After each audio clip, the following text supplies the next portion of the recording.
I might have to put my glasses on. Yeah, you better get them. From Ariel to everybody. Yeah, your glasses. Dirty little secrets, huh? Yeah. Yeah. So that's cool. No. Okay.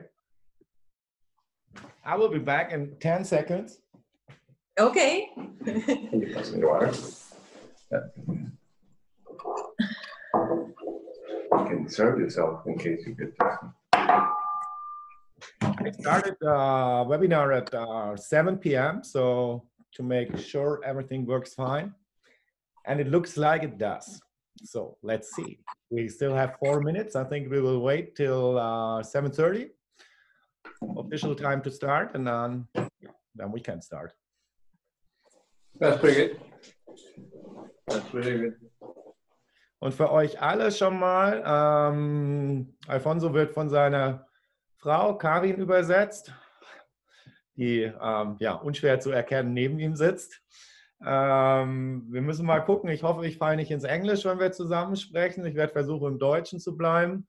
Und werde dann natürlich auch, wenn ich was erzählt habe, ganz kurz Alfonso eine kurze Zusammenfassung auf Englisch geben, damit er auch weiß, was ich gerade erzählt habe und darauf dementsprechend antworten kann. Alles andere wäre etwas schwierig. Wir haben also verschärfte Bedingungen, zweisprachig, aber ich glaube, wir kriegen das hin. Bin guter Dinge. Okay, he's gonna give you like a brief what he talked about. So he's gonna talk in English, okay. Right? That's good. Yeah, that works good. Mm-hmm. Yep.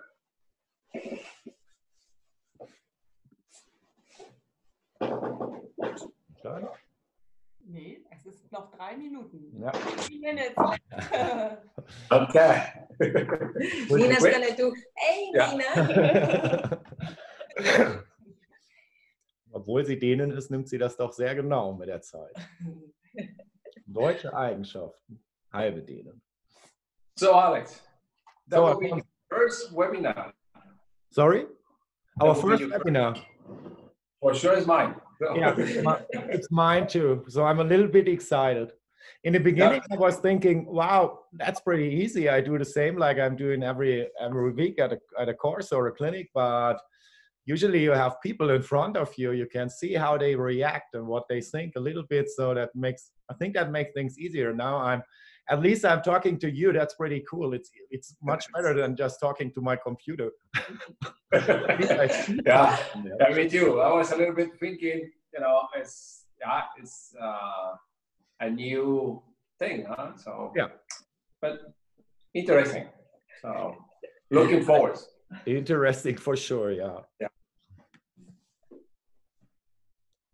Ja, Pixie, ich spreche auch gleich Deutsch. Ich hatte mich gerade nur noch inoffiziell mit Alfonso unterhalten. Das muss auch nicht übersetzt werden. Aber natürlich werde ich um Punkt 19:30 Uhr anfangen, Deutsch zu sprechen. Also in wenigen Sekunden.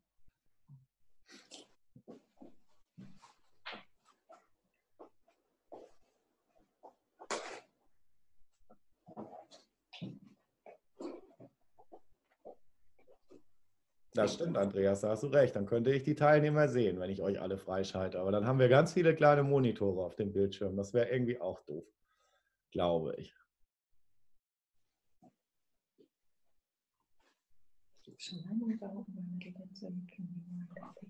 Ja, das lassen wir lieber sein. Das tut nicht Not. They're chatting with him. Es ist 19:30 Uhr. 19:30 Uhr, sehr schön. Und wir sind auch bei 73 Zuschauern. Ich möchte euch alle ganz herzlich begrüßen bei diesem Webinar mit Alfonso Aguilar, Karin Aguilar und mir. Es war eine sehr spontane Idee. Besondere Zeiten bringen auch uns aus unserer Komfortzone. Also ich denke, sowohl Alfonso als auch ich sind eher auf der praktischen Seite des Lebens und bevorzugen das mit euch und euren Pferden persönlich zu arbeiten und euch Sachen zu erklären. Wahrscheinlich sagt auch Alfonso gelegentlich seinen Reitschülern, du musst mal deine Komfortzone verlassen oder versuch es. Insofern diesmal sind es wir. Wir müssen unsere Komfortzone verlassen und müssen neue Medien nutzen, um ein Webinar mit euch durchzuführen und wir möchten euch einfach ja, ein bisschen das Bosal, die Hackamore näher bringen, erklären. Wir haben verschiedene Punkte. Wir werden mit Geschichte anfangen. Wir werden auf die einzelnen Teile des Bosals eingehen, auf den Flex, auf die Zügel, die verschiedenen Größen, die Zügelsignale, Fehler, die wir sehen auf unseren Kursen, die uns auffallen oder die uns oft auffallen. Ich freue mich sehr, dass Alfonso sich bereit erklärt hat, dieses Webinar mit mir zu machen. Alfonso ist einer meiner Lehrer und Mentoren. Ich kenne ihn seit vielen Jahren, schätze ihn auch sehr. Ja, umso glücklicher bin ich mit ihm, dass wir was zusammen machen, wie auch letztes Jahr bei den Vaquero Classics, war auch ganz erfolgreich. Ihr werdet sehen, dass wir in einigen oder in vielen Punkten dieselbe Meinung haben, aber in einigen Punkten auch unterschiedlicher Meinung sind. Das ist kein Problem, sondern das kann sich gegenseitig ergänzen. Ich glaube, das ist für euch auch ganz spannend zu sehen, dass ja, nicht alles dogmatisch nach Regeln ja, festgesetzt ist, sondern dass es verschiedene Meinungen gibt und man auch mit verschiedenen Meinungen vielleicht dieselben Ziele oder ähnliche Ziele erreicht am Ende. Ich glaube, das ist ganz interessant. Wir haben euch absichtlich im Moment auf stumm geschaltet und ohne Video. Ihr habt aber jederzeit die Möglichkeit, im Chat Fragen zu stellen.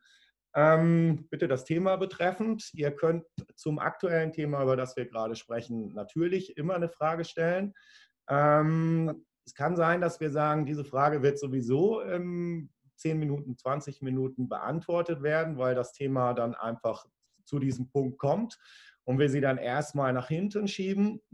Ansonsten haben wir uns auch nach dem Webinar bzw. am Ende des Webinars genug Zeit genommen, dass ihr alles fragen könnt, was ihr gerne wissen möchtet. Und wir werden versuchen, euch das nach bestem Wissen und Gewissen zu beantworten. So, Alfonso, Karin, would you say hello to the people? Yeah, hello, Alex. Hello to everyone. Really looking forward to the talk.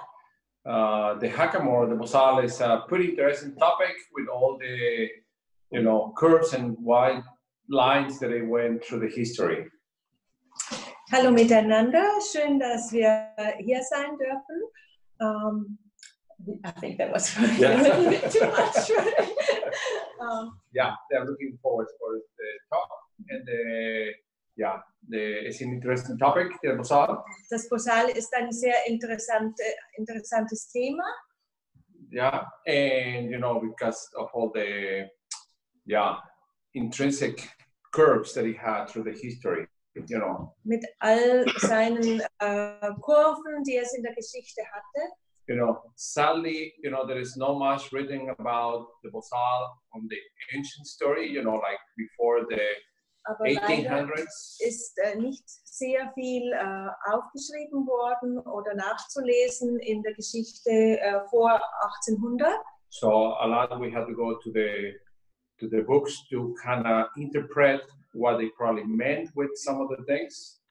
Wir müssen also uns durch die ganzen Bücher durchlesen und versuchen zu interpretieren, was sie sagen wollen. And even the books after the 1800s, they're not so clear exactly how it should work. Und auch die Bücher nach 1800 sind nicht sehr klar, nicht immer sehr klar, wie es gemeint sein soll. So I think today, Alex and I, we're going to try our best to give our best interpretation of our point of view. Also heute hören wir Alex's und Alfonsos Interpretation, wie wir das Ganze verstehen. So, Alex, we start with the history. Fängst du, Alex, mit der Geschichte an? Okay, ja, wir geben mal einen kleinen Einblick in die Geschichte. Was ist überhaupt das Bosal? Woher kommt es? Es ist so, dass wohl schon ungefähr 4000 vor Christus es eine Zäumung gab namens Hackamore. Es war ein Band, wahrscheinlich aus Rohhaut oder anderen Materialien, was um die Nase des Pferdes gelegt wurde. Es war wahrscheinlich kein Leder damals, weil Gerben da noch nicht wirklich bekannt war. Und es wurden Zügel an diesem, ich nenne es jetzt mal Nasenband, entweder oben auf der Nase oder am Unterkiefer angebracht. Wie gesagt, es wurde wahrscheinlich von der Kamelzäumung adaptiert und es gibt diverse alte Völker, die im Endeffekt schon diese Zäumung benutzt haben. Also es ist von den Persern bekannt. Es gibt Höhlenmalereien, ca. 2400 vor Christus aus dem Atlasgebirge, wo auch die Berberpferde herkommen, wo Pferde abgebildet sind mit Zäumungen dieser Art. Und wahrscheinlich kamen die mehr oder weniger zum ersten Mal mit den Nubiern, das ist ein nordafrikanisches Reitervolk, nach Europa. Wie wir wissen, hat Hannibal damals sogar die Alpen überquert und ist bis nach Rom gekommen, hat sich da nicht lange gehalten und wurde im Gegenzug von den Römern dann auch ja, vernichtet. Und in der zweiten Etappe ist diese Zäumung und auch die Reiterei aus dem nordafrikanischen Raum von den Mauren ca. 711, als die iberische Halbinsel angefangen haben zu erobern, ja, mit nach Europa gebracht worden. Auf der iberischen Halbinsel ist man bis dahin à la Breda geritten. Da können wir euch nachher ein Bild zeigen. Das ist diese Geschichte mit sehr langen Steigbügeln, mit langen Beinen. Nicht wirklich wendig, wenn man da auf dem Pferd sitzt. Und die Mauren haben ihre Reiterei à la Jineta mitgebracht und auch ihre Zäumungen, also gebisslose Zäumungen verschiedener Varianten. Und waren einfach durch ihre Reiterei, à la Jineta ist mit kürzeren Bügeln, wo man mit den Beinen das Pferd mehr umrahmen kann, einfach sehr wendig und haben sich reiterlich durchgesetzt. Es gibt Aufzeichnungen von Dom Duarte aus einem portugiesischen Werk, der bestreitet, dass dieser Reitstil vorher noch nicht in Portugal existent war.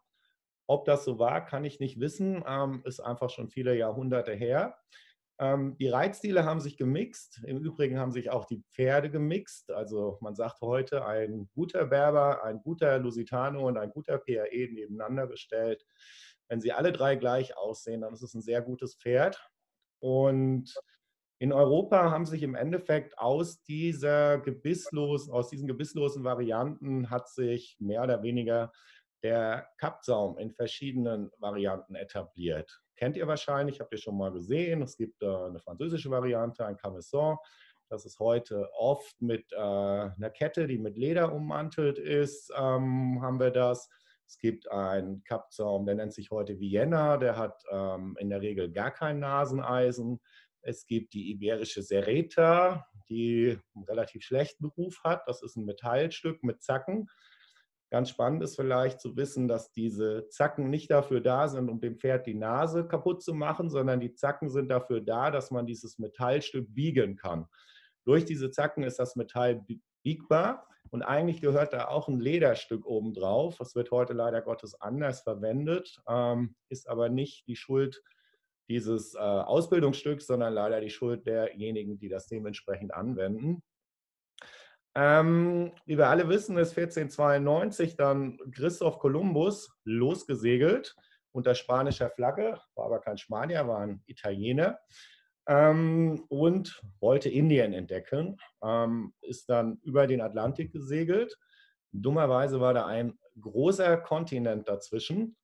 Und ja, er hat dann 1492 Amerika entdeckt. Und was hatte er dabei? Natürlich hatte er Pferde dabei aus Spanien.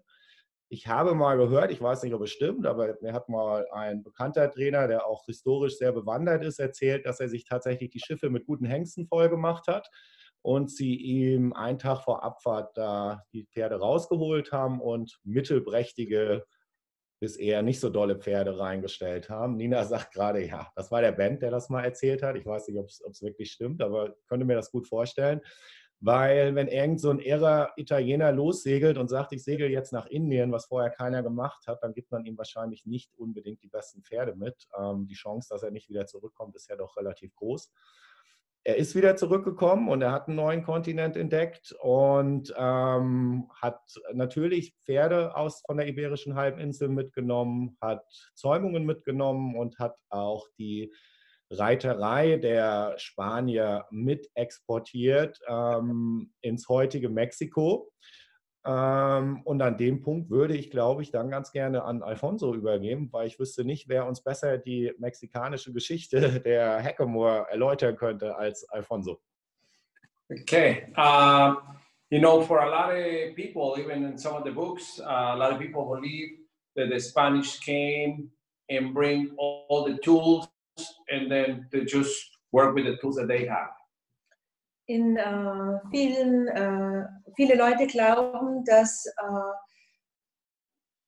In a lot of books too. Yeah. und es heißt auch in vielen Büchern, dass They believe that the Spanish, dass die Spanier ihre Werkzeuge mitgebracht haben. you know, and bring all the tools. So, but yeah, the development of the Bosal took a special twist, especially in Mexico, because in the beginning, the natives were not allowed to ride horses. Aber The development of the Bosal. die Entwicklung des Bosals hat eine Wendung gebracht, weil die Indianer, also die Einheimischen von Mexiko, nicht die Erlaubnis hatten, die Werkzeuge von den Spaniern zu gebrauchen. And there was a penalty of that if they would find any riding. Und das wurde mit der Todesstrafe. But maybe you can put some of the pictures, Alex, that I sent you, you know, about the Mexican handling. Sure, just a second, please. Yeah, maybe you can find them. So like here, you know, pretty soon the Spanish had the need of the people to work the cattle and Also horses. die Spanier, die dann in Mexiko waren, die hatten die Not, Hilfe zu haben von den Einheimischen, um die Pferde auszubilden, um die ganze Rinderarbeit. So they had to do something. They had to start giving permissions, and the first permission, was like about 8 years later than when the conquest was. Also haben sie the first permission. Erlaubnis. Haben sie Erlaubnisse gegeben oder aufgestellt, dass man diese strenge Regel ein bisschen verfeinern konnte? And then the first permission. Und 8 Jahre nach der Ankunft der Spanier war dann die erste Erlaubnis. Yeah. So the first permission was they were allowed to ride. Und das war die Erlaubnis, dass sie reiten sollten. But they were not allowed to ride with bridle, spurs. Sie waren nicht erlaubt, mit Gebissen zu reiten oder mit Sporen. And with the saddles, they were meant for war. Und mit den Kriegssatteln. So they had to make their own equipment. Also mussten sie ihre eigenen Werkzeuge herstellen. So they developed a saddle. It became a little bit different. Like here we can see the jineta in the British style. Also sie haben einen Sattel entwickelt. Hier sehen wir den Jineta und den Brida-Stil. And in the next picture, und im nächsten Foto, then we will see what it was developed into what is called la bastarda.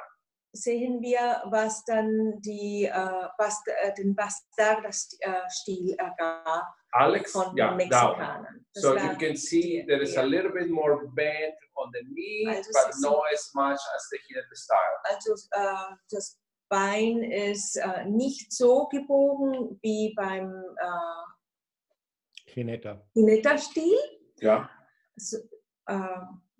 So, eine Mischung eigentlich. And because they were not allowed to ride with the bridle, und weil sie nicht die Erlaubnis hatten, mit Gebissen zu reiten, they had to braid their own equipment. Haben sie ihre eigenen Werkzeuge geflochten. Yeah, and actually that's where it was born und das war die Geburt des Bosals. If you can show the next picture, Alex, please. This one? And then, that one. In the next picture, we can see the one before. Sorry. That one, yeah. This one we can see doing like some work outside, Ja. just on a Bosal. Hier können wir sehen die Arbeit auf dem Feld mit dem Bosal. Yeah. And that went for pretty close to around 80 years until the next permission came when the first permission came when they were allowed to ride with the bridle and spurs. Und das war das war etwa 80 Jahre, bevor dann die nächste Erlaubnis kam, und das war dann mit dem Zaum, also mit dem Gebiss und den Sporen zu reiten. Another important thing here is they were forced to wear leather. Eine andere wichtige Sache ist, dass sie gezwungen waren, Lederbekleidung zu tragen. And that was to spot them, to Und see who was das under war the law. dafür, dass man die Leute von fern schon erkennen konnte, wer unter welchem Gesetz geritten ist. And it became the name of, in Spanish it's called cuerudos. Und denen hat man, also den Leuten oder den Mexikanern hat man dann Cuerudos gesagt. And that went for around 150 years, 170 years. So there was Also a Cuerudos lot. heißt Leder, aus Leder. Und dieses Gesetz war etwa 170 Jahre lang dann in Gebrauch. The material that was used, it was depending on the areas in Mexico, you know, and more Die in the south. Materialien, die gebraucht wurden, sind regionabhängig. In the south, there im was more like a Süden cotton Haben type. sie eher Baumwolle benutzt. And the middle was Mhm. more like a In mane der and Mitte hair war rope, es you know, mehr tail, Mähnen oder Schweif. of course, Haar. yeah. And in the middle north, then it was a little bit more about rawhide. That was In more the middle common. north. Yeah, And the main From tail was Mexico. more north. no, more in the middle. In the middle In the south. middle, okay. Yeah. Okay, und dann Norden war dann Rawhide. Die Rohhaut. Yeah. Ja. So yeah, so it just took around 170 years before it made their way towards California. Also dieser Zeitraum ist etwa 170 Jahre, die vergingen, bevor das Bosal dann nach Kalifornien kam. So then when they went to start the first missions, Dann haben sie ja die ersten Missionen aufgestellt. that was another important thing. That was a mixture between the military and the leather cuerudos, you know, the leather. Das ist ein weiterer wichtiger Punkt, weil das ist eine Mischung zwischen dem Militär und den Mexikanern, also So den Peruvians. there's explained a particular number of the what it was called the native cuerudos and the military who still have more the equipment that they use in the military. Also das hatte ich dann ein bisschen mitgeteilt. Also die Cuerudos, die Lederbekleidung für die Mexikaner, und die andere Ausrüstung war dann mehr die militärische. And for me, that's why in California, it got a special mixture on the development of the use of the different bits that they were not used in Darum Central Mexico. hat es dann auch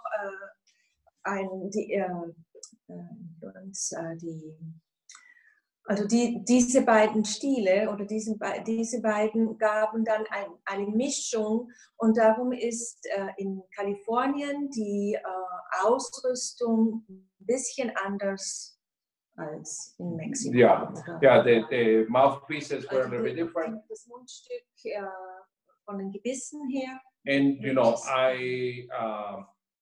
I know that the mouthpieces come from Spain, because on the book from Juan Álvarez de Peralta, he talked about Die them. Mundstücke kamen ja von Spanien, weil von Peralta. He talks about bits Sprich like the Spain Gebissen type. von den gewissen mit den Namen wie die Spade bits. You know, he's talking about like spade, frog, a little bit like San Joaquin type. So yeah, and that's the bits they use in the military. Und das sind die Gebisse, die sie im Militär gebraucht haben. So Alex, I don't know if you want to say a little bit more about history or we get a little bit too much on history. Vielleicht wegen den Gebissen noch ganz kurz, ist ganz spannend. Also so zum Beispiel, wenn man nach Portugal fährt, in das Gestüt Alter Real, gibt das in der Vitrine auch ein Spade-Bit zu sehen. Und wenn man sich mal den Löhneisen beispielsweise anguckt, ist ein historisches europäisches Werk zum Thema Gebisse. Die sind alle in Originalgröße abgebildet. Gibt das wahnsinnig viele diverse Gebissformen, die auch in ihrem Ursprung sicher die Gebisse der neuen Welt mit darstellen. Was auch noch ganz spannend ist, was wir jetzt vielleicht in Mexiko vergessen haben, Alfonso, maybe tell a little bit, or that the military wrote a cavesson and that the working guys were more attached to the Hackamore. Yeah, in the book from Juan Álvarez de Peralta, who was written in 1580. Im Buch von Peralta, das in 1580 geschrieben wurde. Yeah, he talks about like to start a young horse. Da spricht über das Jungpferde einreiten. And then he talks about the use of the cavesson. Und spricht auch vom Cavesson. So in the whole book of Juan Álvarez, he talked about the Bosal once, but he talked a little bit more like put it under the bridle to close them out. Spricht nur einmal vom Bosal, aber dann im Zusammenhang, dass man es unter dem Bridle, unter dem Gebiss anzieht, damit das Pferd das Maul nicht aufmacht. And we can see in a lot of the pictures from Claudio Linati. Man kann auch auf den Bildern von Claudia Yeah, Olinati sehen. Yeah, almost 1700. Das ist um 1700. The military was mainly with cavesson. Dass das Militär hauptsächlich mit Cavesson und Stangengebiss. So in a lot, you know, I never saw on the books about history in Spain or in Portugal. Hat nie in den Büchern über Geschichte the use of the Bosal as a starting for young horses. Also von Spanien oder Portugal je etwas gesehen, dass sie das Bosal gebraucht hätten für das Bosal überhaupt gebraucht hätten. Yeah, they all.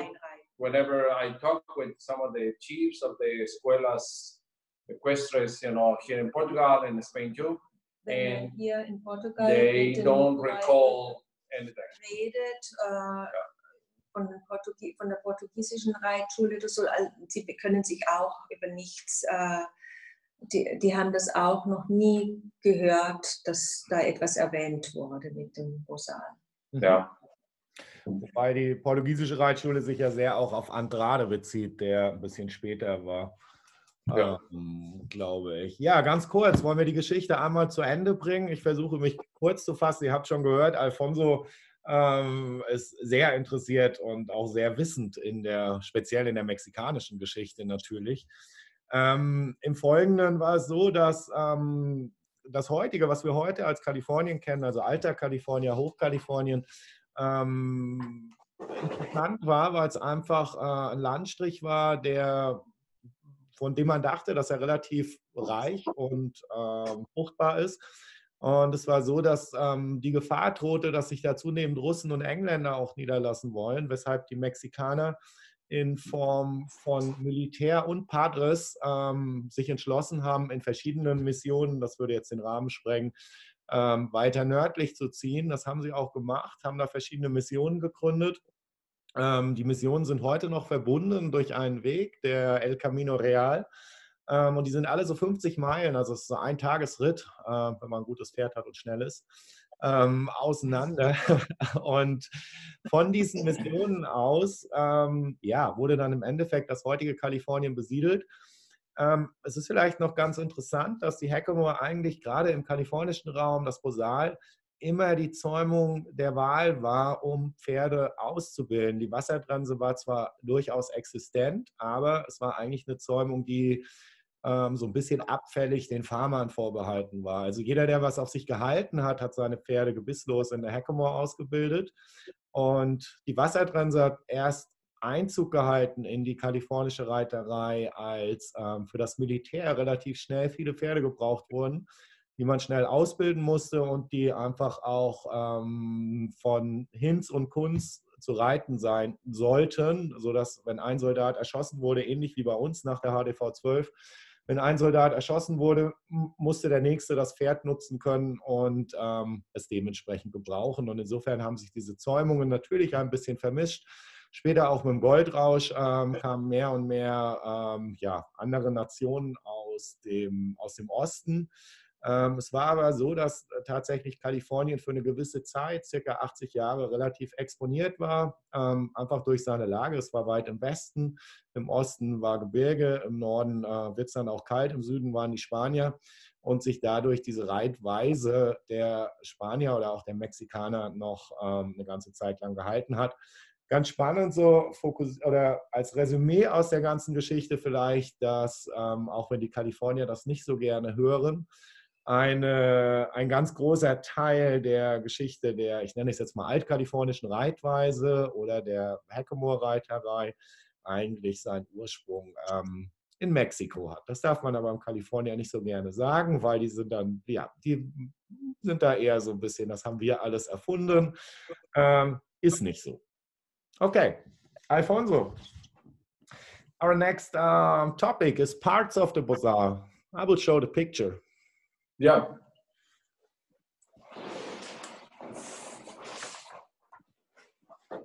So, you want to start? Me want to start? Yeah, you know, like here, I think, yeah, pretty much probably the people who participate in this talk now, they probably are knowledgeable about the parts of the Bosal. Die meisten von euch wissen wahrscheinlich schon die Teile des Bosals. So we might go a little bit quick. Wir gehen nicht zu tief drauf You ein. know, and of course, how you would say, the way they are made, they're going to really influence how the Bosal will work. You know, Aber wie ein Bosal gemacht ist, beeinflusst sehr, wie es dann auch gebraucht werden kann. You know, the size, the Größe, the shape that you have, die Form, of course, the material that das it goes. Material. For sure, you know, the best ones will be the ones who are made only of rawhide. Die besten sind die, die nur aus Rohhaut. Some of them, they have a little bit like leather or kangaroo leather on the nose bottom. Es kann sein, dass sie am Nosebutton Känguruleder haben. For me, I like them too. Yeah, that one. Yeah. Das mag auch gerne. But the more and more I use the only rawhide, they become a little bit more my favorite ones. Je mehr die Rohhaut-Bosale braucht, sind das schon eigentlich seine Favoriten. So we will go from nose bottom. Also wir gehen vom Nosebutton. Like you see in this one, they barely have any nerve bottom. Ihr seht hier, sie haben fast keine Nerve nuts. Probably you have one picture there, Alex, with a little bit a bigger one, a little bit bigger nerve bottom. Yeah, let me see. Wir haben hier eins, das also der Nerve okay, button. well, we can see it there. Yeah. Here, You know, and probably people can read it there too. Der Nerve nuts. Yeah, or the nerve nuts. Yeah. Ist eigentlich, wo der Nose button aufhört, die Verdickung. Yeah, and then we will see the side buttons where the hanger goes. Die Side Buttons ist dann dort, wo der Hänger, also das Kopfstück, befestigt wird. Then the bars. Dann die Bars, das sind die Seiten. The heel nut. Der Heel Nut, das ist der große unten. Ja, the spacer. Und der... Some of them they have it, some of them they don't. Wie sagt man Spacer auf Deutsch? So maybe we talk a little bit about. Ja, es gibt Bosals, die haben hier unten diesen Platz, den sogenannten Spacer. Ja. Und es gibt Bosals, die sind einfach spitz zugeflochten, wie hier. Da ist kein Spacer. Ja. Es ist nachher vielleicht ganz spannend für euch, wenn man die Mekate wickelt, wenn man hier eine Mekate ranmacht, würde ich zumindest den ersten halben Schlag untenrum machen, um die Mekate hier zu stützen, weil die sonst hier reingedrückt wird und kaputt gehen kann. Wenn ich einen Spacer habe, brauche ich das nicht, weil der Spacer in der Regel ungefähr so groß ist, dass die Mekate hier auch Platz haben kann und hier liegen kann. Ich kann es euch mal kurz zeigen. Die passt hier ziemlich gut rein. Okay? Good. Alex, I don't know if you know about the history. In Mexico, I never saw one with a spacer. Okay.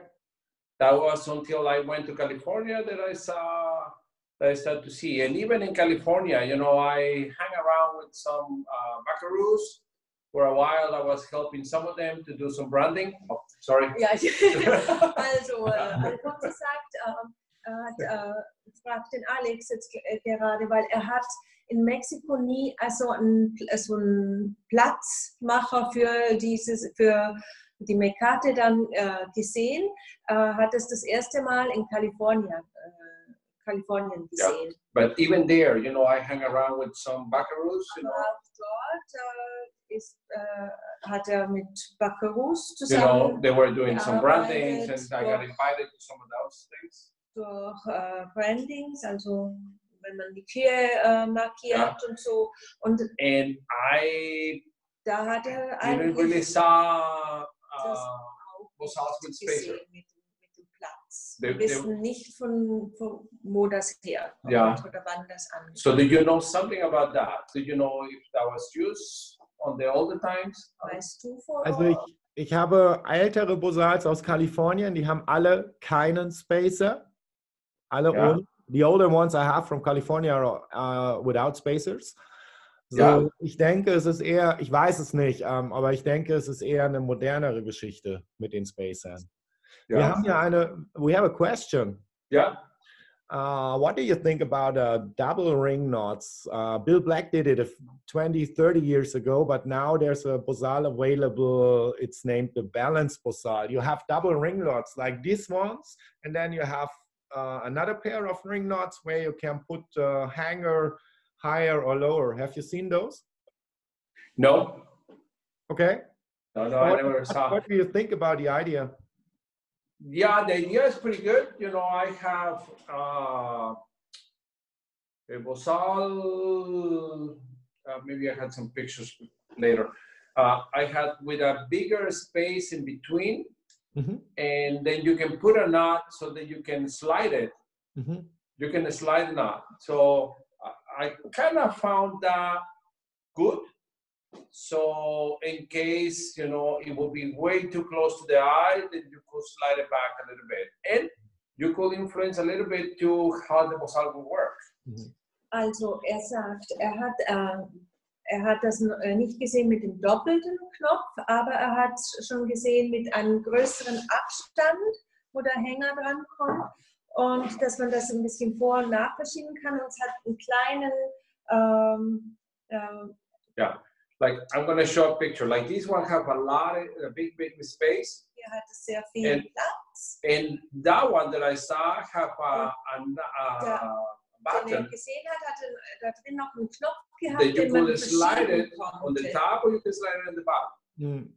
Yeah, it's the same principle. Ja, weiter vorne oder weiter hinten den Hänger anmachen. So you could, choose where you want to have the hanger. If you want to have it a little more in front or more in the back. Okay, also vielleicht zu der Frage ganz kurz, was ihr gerade schon gehört habt, es ist keine neue Erfindung. Alfonso hat einen Bosal ohne diesen doppelten Ringknot, aber auch in der Art. Bill Black hat schon vor 20, 25 Jahren Bosals gebaut mit Doppel-Ringknots. Es gibt sogar welche, die haben 3 Ringknots, um den Hänger zu verschieben. Es ist wie mit allen Sachen. Wenn man es nicht braucht, ist es sinnlos. Es kann aber natürlich Sinn machen.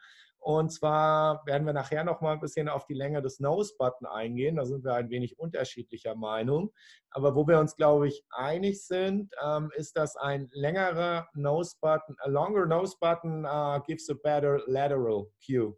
Huh? Ja. Okay, da sind wir uns einig und dann kann es in diesem Falle natürlich auch Sinn machen, wenn wir ein Pferd haben, was Schwierigkeiten in der lateralen Nachgiebigkeit hat, wie zum Beispiel vielleicht Verwerfen oder ähnliches, dass man da den Hänger ein bisschen, also in den im unteren Bereich dementsprechend einhängen würde. Und wenn man das Problem ja, gefixt hat, beziehungsweise es nicht mehr da ist, kann man den wieder ein bisschen höher machen, beziehungsweise im oberen Bereich einhängen. Grundsätzlich, das hast du auf Englisch gesagt, dass ihr der Meinung seid, dass ein längerer Nose-Button eine bessere längere Nose-Button ist ein klareres Ja. laterales Signal und dann kann man da einfach ein bisschen variieren. Und grundsätzlich ist es natürlich nicht verkehrt. Pferde sind immer verschieden. Ich persönlich präferiere einen etwas kürzeren Nose-Button, da gehen wir aber nachher drauf ein. Pferde sind verschieden und wenn ich natürlich mehrere Optionen habe, diesen Hänger ans Bosal anzubringen, ist das mit Sicherheit keine verkehrte Sache. Beantwortet das deine Frage, Andreas? Ja, okay. So maybe we can show pictures of the nose button. You know, maybe we start with that. We start discussing a little bit about what is your favorite, what is my favorite. Maybe just before, pretty quick, what do you think? How many plates do you prefer in a Bosal? Is a fine braided Bosal better or? No. I like it a little bit more on the rough side. You know, like. Es geht wie viele Stränge das Bosal haben soll, ob fein, also ein feiner geflochtenes Bosal besser I don't know, you ist. can see the one I have here. Er sagt, er hat eigentlich lieber nicht so fein, so You know, wie dieses, das er hier hat. I like it better. I had a lot of feeling. You know, I don't, you know, the ones with I think 16 or 22, something like that. From then up, I think it's too, I don't know. I don't have the feeling for it. I think they're becoming a little bit too soft. Die werden ein bisschen zu I don't know. fein. I had a hard time to explain what is my explanation about that. But I tried some of them. I rode with some of them too. Du hast in einigen davon auch geritten. And I didn't have the feeling that I can transmit as good as with the ones with less. Gespür dafür nicht so gekriegt, wie er mit weniger Strängen. How about you, Alex? I'm on the same side. Ich bin da auch auf die Nose. Nein, der Nose-Button ist, hier war eine Frage. Der Nose-Button ist in der Regel mit doppelt so vielen Strands geflochten wie die Bars. Im Moment sprechen wir gerade über die Bars des Bosal. Und ich bin bei Alfonso. Ernie Morris hat mal gesagt, also mehr als 16 Strands ruinieren den Feel des Bosals. Es gibt diesen Trend zu fein geflochtenen Bosals, die aus Südamerika kommen. In Südamerika ist es tatsächlich so, dass lange Zeit die Ledergerben nicht bekannt war. Deswegen sind die Südamerikaner in der Lage, Bosal Rohhaut so fein zu klopfen, dass sie sich fast anfühlt wie Leder. Und es gibt gerade in Peru großartige Kunsthandwerker. Chauca flechtet mittlerweile mit, ich glaube, 120 Plates, also 120 ganz feine Stränge, mit denen er die Bosals macht. Auch ich habe meiner lieben Freundin ca. 2000 Mal ein Bosal gekauft, weil sie gerne ein tolles Bosal haben wollte. Für teures Geld in, ich glaube, 60-fach geflochten.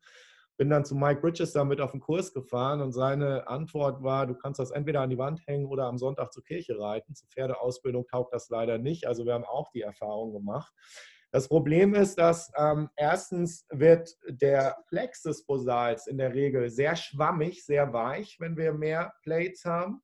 Und das zweite Problem ist, je dünner diese Stränge sind, umso weniger habe ich die Möglichkeit, wenn ihr euch das hier mal anguckt, dann werdet ihr sehen, die sind an der Kante sind die abgefasst. Also das nennt sich Beveln. Das ist ähnlich wie wenn ihr mit einem Hobel über eine Brettkante fahrt.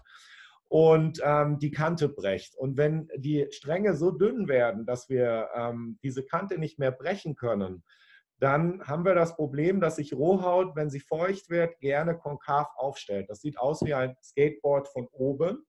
Und wenn sich diese dünnen Stränge aufstellen, dann kriegen wir unter Umständen erstens scharfe Kanten ins Bosal, was wir nicht möchten. Und das zweite Problem ist natürlich, umso dünner die Haut ist, so dünne Bosals mit so vielen Blades werden mit Ziegenhaut geflochten, umso größer ist auch die Chance, es ist immer noch eine Arbeitsreitweise, man kann mal irgendwo an einem Balken lang schrappen oder ähnliches, dann macht das Paff und dann ist das Ding natürlich auch kaputt und schwer zu reparieren. You want a short translation, Alfonso? No, no. You got it? Okay. I got it. Also wir beide präferieren eher grob geflochtene Bosals. Ich sage jetzt mal 12 bis 16 Strands oder Blades, würde ich sagen. Zu der Frage, die hier gerade kam, ob wir über Nosebutton oder Bars referieren. Der Nosebutton ist in der Regel feiner geflochten. Also meistens ist er tatsächlich mit doppelt so vielen Strands geflochten wie die Bars. Gibt es einen Vorteil, Nachteil des Bosals zur Wassertrense? Das würden wir gerne später beantworten, wenn das okay ist. Ja. Die Frage aufheben und nachher nochmal. You know, I think a little bit about the question there, if it was finer on the nose bottom too, it's true, you know, they're normally finer, but it really depends if the nose bottom is bigger than the bars or not, you know, like in... Also, der Nose button ist feiner geflochten als die Bars, aber es kommt darauf an natürlich, was für eine Größe das der Nose button. You know, in this Bosal, the nose bottom is almost the same size as the bars. Sorry, can I pretty quick here was one question more. Ja, Sandra, da hast du mit Sicherheit recht, aber das ist dann das peruanische Bosal. Das ist natürlich auch von der Funktion ein bisschen anders. Da bist du der Profi. Das würde jetzt aber, glaube ich, den Rahmen sprengen. Ich freue mich aber, wenn wir das mal privat diskutieren können. Okay, sorry. Okay. Yeah, just that. You know, to make the Bosal, you know, like in that one, the nose button make them a little bit bigger, you know, then they need a little bit more strength to make it nice and soft. Mm-hmm. And this one, because the nose bottom is almost the same size as the bars, then they don't need that many, you know. So also wenn der Nose bottom fast die gleiche Größe hat wie die Bars, dann braucht es auch nicht unbedingt so viel mehr Stränge. And the first one, they want to add a little bit of weight too. So the more strength, the more a little bit weight too. Ist natürlich auch das Gewicht vom Nose button. Wenn es mehrere Stränge hat, hat es auch ein bisschen mehr Gewicht. So, are we going to talk a little bit about the sizes and that, Alex? Yeah, sure, of course. Great. So, what is your favorite ones? Was ist deine Nose bottoms, shapes. Was ist dein Lieblings? When you use it for? Wann brauchst du welches? What you don't like? Und was gefällt dir nicht? Okay. Also, ich persönlich starte die meisten Pferde im 5/8 Bosal, ganz kurz. 5/8, die Dicke des Bosals bemisst sich an der Dicke der Bars an der Seitenteile. Also 5/8 bedeutet 5/8 Inch, das wären 2,54 cm durch 8 mal 5. Die Amerikaner haben ja kein metrisches System. Das ist eine klassische Ausbildungszäumung. In der traditionellen kalifornischen Reiterei ist es so, dass man eigentlich mit noch dickeren Bosals startet. Ich habe kein... You have a 3/4? Ja. Okay, also mit sowas. Well, traditionell würde man ein Pferd altkalifornisch aber auch so einreiten, dass ihr in die Berge reitet mit einem Lasso, euch ein 6-jähriges, 5-jähriges Jungpferd einfängt und es dann in den Corral bringt. Dann macht er ihm Blinds drauf, das sind Augenklappen, Hobbles um die Vorderbeine. Wenn es ein ganz wildes ist, Scotch Hobbles, das heißt auch noch um die Hinterbeine. Thank you very much. Dann kommt ein Sattel drauf, ein Bosal, ein 3/4 und ein junger wilder Vaquero und dann, ja, wird das Pferd von seinen Augenklappen und Hobbles befreit und wird wahrscheinlich erstmal bocken. Und insofern ist es gut, da als Sicherheitsinstrument eine Zäumung zu haben, die sehr deutlich einwirkt. Die meisten Pferde hier sind aber grundsätzlich entweder schon angeritten, halfterführig, habe Kappzaum und Bodenarbeit oder Ähnliches erfahren. Deswegen ist meine Zäumung in der Regel der Wahl, wenn ich ein Pferd starte oder anfange im Bosal, das 5/8 Bosal. Ich persönlich bin, je nachdem, wie weit das Pferd ausgebildet ist, the question was what my favorite size is. Meine Lieblingsgröße wirklich im Bosal oder die ich am liebsten mag, ist tatsächlich das Halb-Inch-Bosal. Nicht vom Start an in der Regel. Wobei man sagen muss, es gibt auch tatsächlich Pferde, für die das einfach schon zu viel Information ist. Aber das wäre auf jeden Fall eine gute Zäumung, um ein Pferd zu starten, umzustellen und auch eine Zäumung, mit der man ganz viele Pferde sehr lange, vielleicht auch ein Leben reiten kann. Ich persönlich bin großer Fan zu irgendeinem Punkt, das ist ein bisschen abhängig von eurem Ausbildungskonzept und System, ins Halb-Inch-Bosal zu wechseln. Es ist dünner.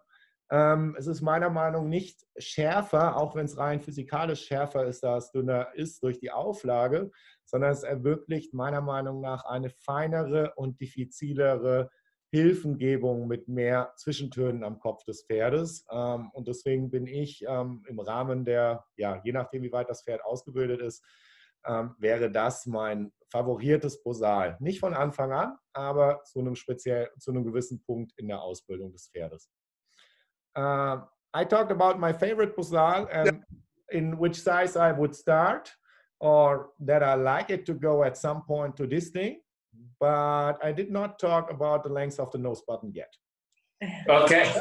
Do you Ich kann dir ganz kurz Sorry. was sagen. Ja. Da sehen zwei Leute den Alfonso nicht.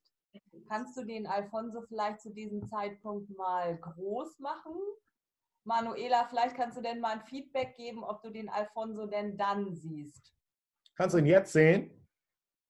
Someone can't see you. Oh. I can see myself there. Ja, that's cool. Alle anderen haben, weil die können ihn eigentlich sehen, aber vielleicht hilft das gerade. Liebe Dagmar, das ist auch eine sehr spannende Frage. Da würden wir auch gerne am Schluss nochmal drauf eingehen. Würdest du dir die aufheben und nachher nochmal stellen? Das wäre total lieb. Dankeschön. You can see it now? Ja, ach so, ich sollte die Frage wiederholen. Die Frage war hier, ich habe eine Jungstute mit einem sehr kleinen, feinen Kopf. Kann ich da schon früher auf 1,5 umstellen? Diese Frage würden wir gerne später bzw. am Schluss nochmal erörtern. So, Okay. So what's your favorite size? Yeah. Okay. Yeah. I really believe that now, nowadays a lot of horses, they get born and raised really close to people. Ich glaube, heutzutage werden viele Pferde mit sehr viel Menschenkontakt aufwachsen. People start to do ground school with the young horses. Die Leute machen auch Bodenarbeit mit den jungen Pferden. Sometimes a little bit too much. Manchmal sogar ein bisschen zu viel. Especially with young horses, you have to be careful to not overdo. Vor allem mit jungen Pferden muss man aufpassen, damit man nicht zu viel macht. So I really believe that 5/8 is a really common Bosal to start a lot of the young horses nowadays. Also heutzutage finde ich das 5/8 ein Bosal, das zum Einreiten gut ist. But in my opinion, Aber in meiner Meinung nach, the basic work die on a 3/4 Basisarbeit im 3/4 is a little bit overlooked. wird oftmals ein bisschen übergangen. So even a lot of horses can be started on the 5/8. Obwohl man viele mit dem 5/8 einreiten kann. I think the basic education on a 3/4 is overlooked. Die Grundausbildung im 3/4 ist ein bisschen übersprungen. I probably should not say that because we just started the mare from Aber Karin. vielleicht sollte er das gar nicht sagen, weil wir haben jetzt meine Jungstute gerade im Bosal angefangen. And we started on the 5/8. Die 5/8. Yeah. So but I really think 3/4 is one of my favorites to start a young horse. Ist für mich eins seiner Lieblingsbosale für das Einreiten. Maybe the use of the Bosal will be really short. Aber das wird dann vielleicht nur sehr kurz gebraucht. maybe a few months, and the problem Vielleicht is ein there paar is a big Monate. expense, you know. So a person Und could das have one Problem horse, ist auch, dass das natürlich eine große Auslage ist, wenn man ein Pferd hat und nach ein paar Monaten schon wieder das nächste Bosal kaufen muss. yeah, then it's a little bit like a question of money there too. But yeah, one of my favorites is the 3/4, Alex. Okay. So there was a question, maybe we can answer it now. She has a young mare with a really small head, and she's asking if she can go to a 1/2 inch earlier. What do you think? What the horse can do. Maybe she can tell us in a short way what the horse can do. You know, for me, the stepping the horse from a 5/8 to a 1/2 inch, it really depends for sure about the character of the horse. Von 5/8 zum halben umzustellen, kommt es sehr darauf an, was hat das Pferd für einen Charakter, was kann es alles schon. But the basic, the guideline is what I can do. If I can do shouldering, Also kann ich in den Schulter rein mit Travers, Traversale machen. and walk and trot, then, and if the horse is nice and soft, Und das Pferd bleibt schön weich, then I could probably can think a little bit about 1/2 inch. dann könnte ich an ein halbes Inch denken. How about you, Alex? Was meinst du, Alex? Ich bin da ein bisschen offener. Also Ninas Jungstute damals war schon sehr gut am Boden ausgebildet und sie hat eigentlich das 5/8 benutzt, wie Alfonso das 3/4 benutzen würde für einen relativ kurzen Zeitraum und sie relativ schnell ins 1/2 Inch umgestellt. Funktionierte auch gut. Möchte Dagmar heißt sie ja, sie kann she is safe in all 3 gates. Einfach vielleicht den Tipp ans Herz legen, dass du bei einem Trainer deiner Wahl mal einfach probierst, wie funktioniert das Pferd im 5/8, wie fühlt es sich im 1/2 Inch an. Was wir dir hier mitgeben können, sind natürlich grundsätzliche Ideen und grundsätzliche Regeln, aber es gibt immer Pferde, die einfach dieses Buch nicht gelesen haben und es gibt auch durchaus tatsächlich Pferde, habe ich auf Kursen auch schon öfter erlebt, die einfach das 1/2 Inch, auch wenn es traditionell vielleicht noch nicht angesagt wäre, besser finden und damit besser performen. Und dann hat meiner Meinung nach, und ich bin mir sicher auch Alfonsos Meinung nach, im Endeffekt natürlich das Pferd recht. Möchtest du das übersetzen? What was the last part that you said? Okay, I said that Nina started her horse in a 5/8, but just a short time, like you do in a 3/4, and because the horse was pretty well educated from the ground and went pretty quick to a 1/2 inch Bosal. And I would recommend the girl to go to a trainer.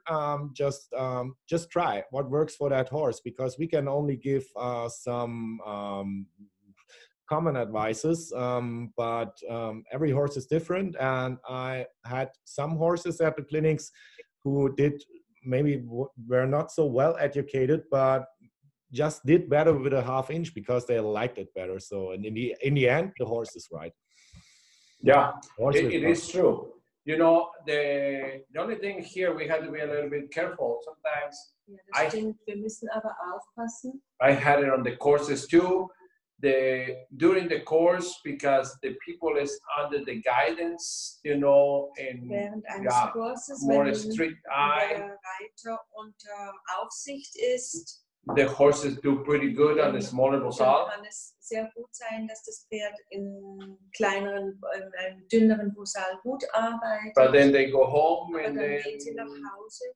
if we start to get a little bit too much contact, Und wenn man zu viel an den Zügeln arbeitet then oder zu the viel horses Kontakt might start to hat, lean on the Bosal, dass dann das Pferd vielleicht lernt, especially in the smaller size. auf das Bosal raufzulegen. You know, I think they're sometimes a little bit careful to advise to go to smaller Bosal if the horse is not ready, unless the character of the horse demanded, because the horse like it better because it's a little lighter. Also erst ein bisschen vorsichtig ein dünneres Bosal vorzuschlagen, aber aus diesem Grund, aber er sagt, es kommt natürlich sehr auf den Charakter des Pferdes drauf an. Okay, let's do a few questions pretty quick. Yeah. Okay. Here's the questions that we are talking about starting a horse. Is it the same for an older horse when you just change from Snafflebit to a Bosal? Hier ist die Frage, dass es um das Starten von Jungpferden geht. Wie ist das denn, wenn wir ein älteres Pferd im starten? Ich denke, mit Starten beim älteren Pferd ist hier wahrscheinlich Umstellen gemeint. Ansonsten ist beim älteren Pferd natürlich das genauso wie bei dem jüngeren Pferd, wenn es dann ganz neu angeritten wird. Aber ich denke, es geht ums Umstellen ins Bosal. For me, the preparation is the same. Für mich ist die Vorarbeit die gleiche. You know, first you had to put him on the horse, see how the horse feel like, prepare him a little bit in the ground. Du schaust, ob das Pferd sich wohl darin fühlt, und du bereitest es am Boden schon vor. Of course, if you had already a ridden horse, then you should consider what is his level of education of that horse. Aber wenn du ein Pferd hast, das du schon reitest in einem anderen Kopfstück, vielleicht musst du dir aber auch darüber Gedanken machen, wie weit ist mein Pferd schon ausgebildet. You know, if you have a horse who is really well educated, wenn ihr ein sehr gut ausgebildetes Pferd habt, and you put him on a 3/4, 5/8, ein 3/4 oder 5/8 Bosal, it's like bringing him back and he might don't perform well. Dann kann er vielleicht gar nicht die höheren Übungen schön ausführen, weil es zu laut ist. How about you, Alex? Ja, vielleicht ein kleines Beispiel. Ich war vor 3 oder 4 Jahren bei Bent und er wollte mal Bosal ausprobieren auf seinen Pferden, die dementsprechend gut ausgebildet waren. Und natürlich hat er die Pferde dann im Halb-Inch-Bosal geritten, was auch kein Problem war. Beziehungsweise die Pferde waren am Sitz. Insofern funktionierte das auch hervorragend.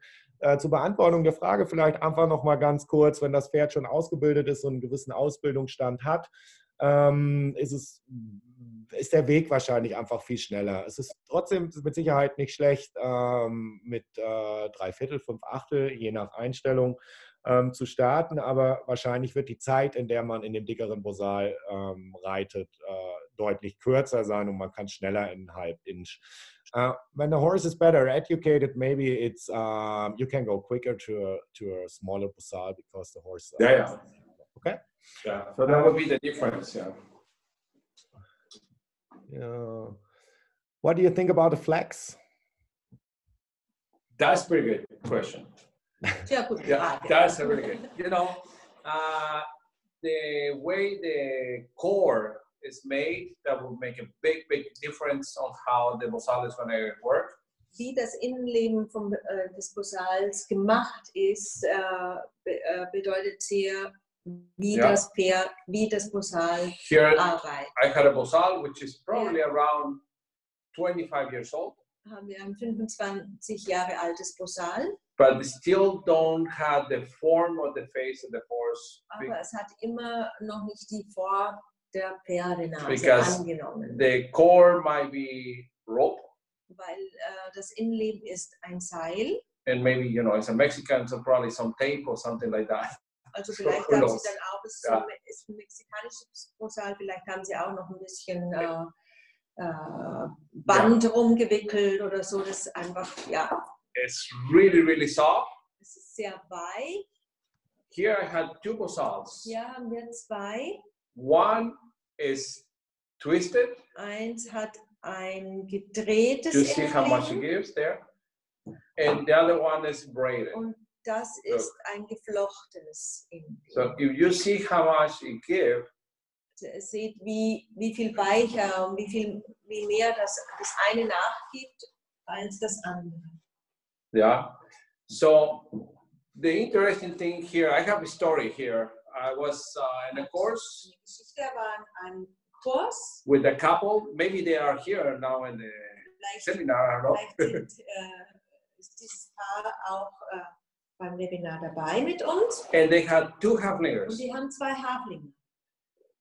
One really strong one. Eins ein sehr selbstsicheres Pferd, but really sensitive. aber sehr empfindsam. And he did super good Der hat, with the das Pferd hat braided ganz one. gut mit dem Geflochtenen gearbeitet. The other one was a little bit Andere more Haflinger lighter, feinerer Typ, but he was a little bit like a halflinger. Maybe you know what I mean. aber war ein bisschen mehr der wirkliche Haflinger. And he, with the braided one, he did super good. Und der hat gut gearbeitet im Geflochtenen. You know, we had another braider who do rather more firm Bosals. Wir haben einen anderen Flechter, der macht mehr wie sagt man, Firmen? Fester.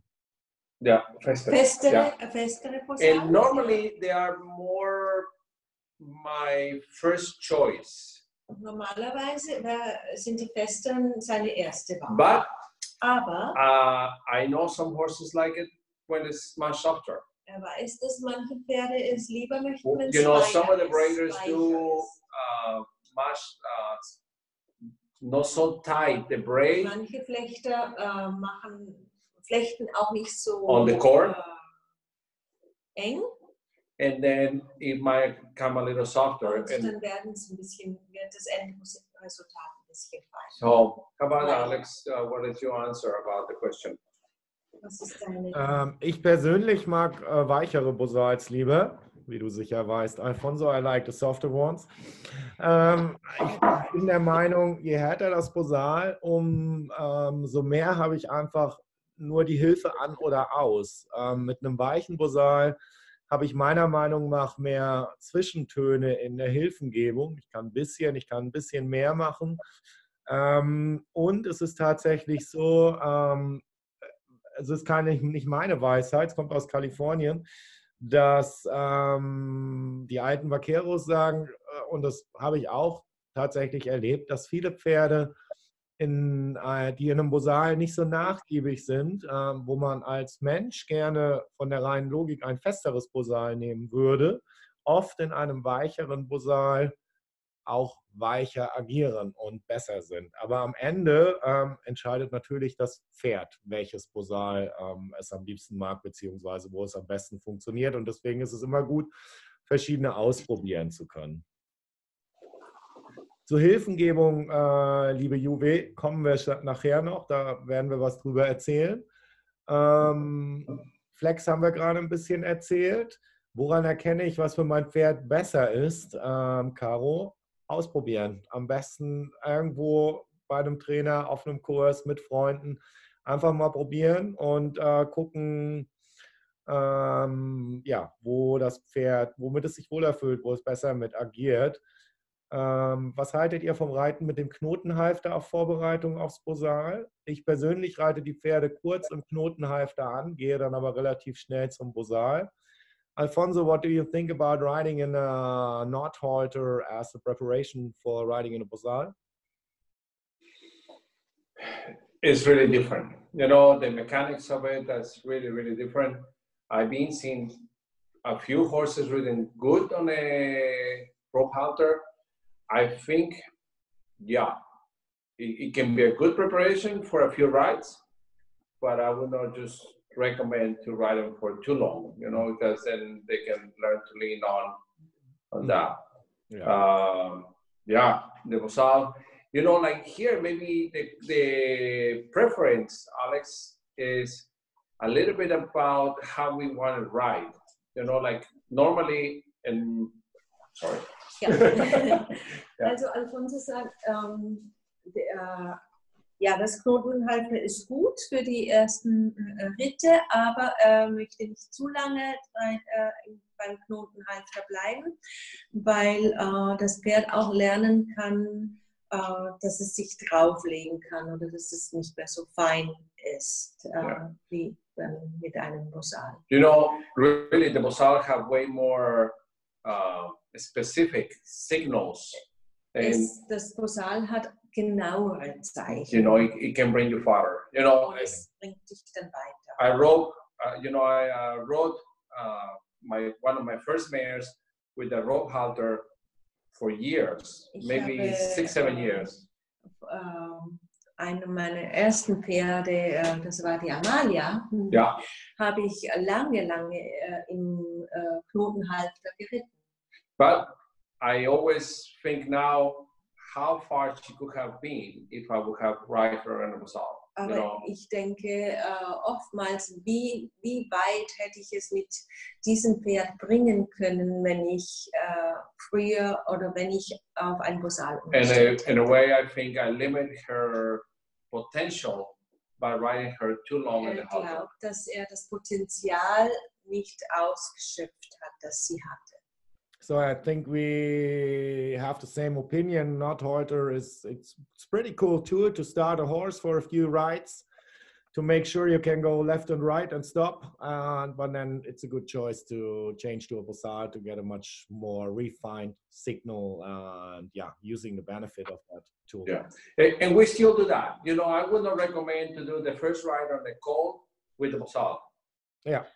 Er sagt, er empfiehlt auch nicht, dass man die ersten Ritte in einem Bosal. You know, how I said before, you know, we just the last days we start a young horse. Wir haben unsere junge Stute angeritten und die ersten Ritte waren the first 3 rides im Knotenhalfter. Die ersten 3 Ritte. Yeah, I do the same. Yeah. Yeah, okay. It's safer, yeah.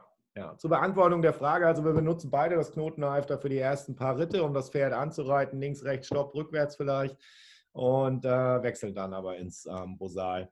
Die Hilfegebung kommt noch. Oh wow, that's interesting. Okay. Do you think a stiff half-inch works similar like a soft 5/8? Yeah, it's a good question there. Yeah. Das ist eine gute Frage. Well, sorry, ist ein hartes ein Halbbosal ähnlich wie ein weiches 5/8 war die Frage. Is it hard? Yeah. Okay. Yeah. I think the question would be Ich denke, how die Frage tight ist, it will be. wie eng es am Pferd anliegt. You know, a loose Ein locker sitzendes half-inch, Halb-Inch it probably will work similar ist than a soft ähnlich. 5/8. Arbeitet ähnlich wie ein weiches 5/8. But if the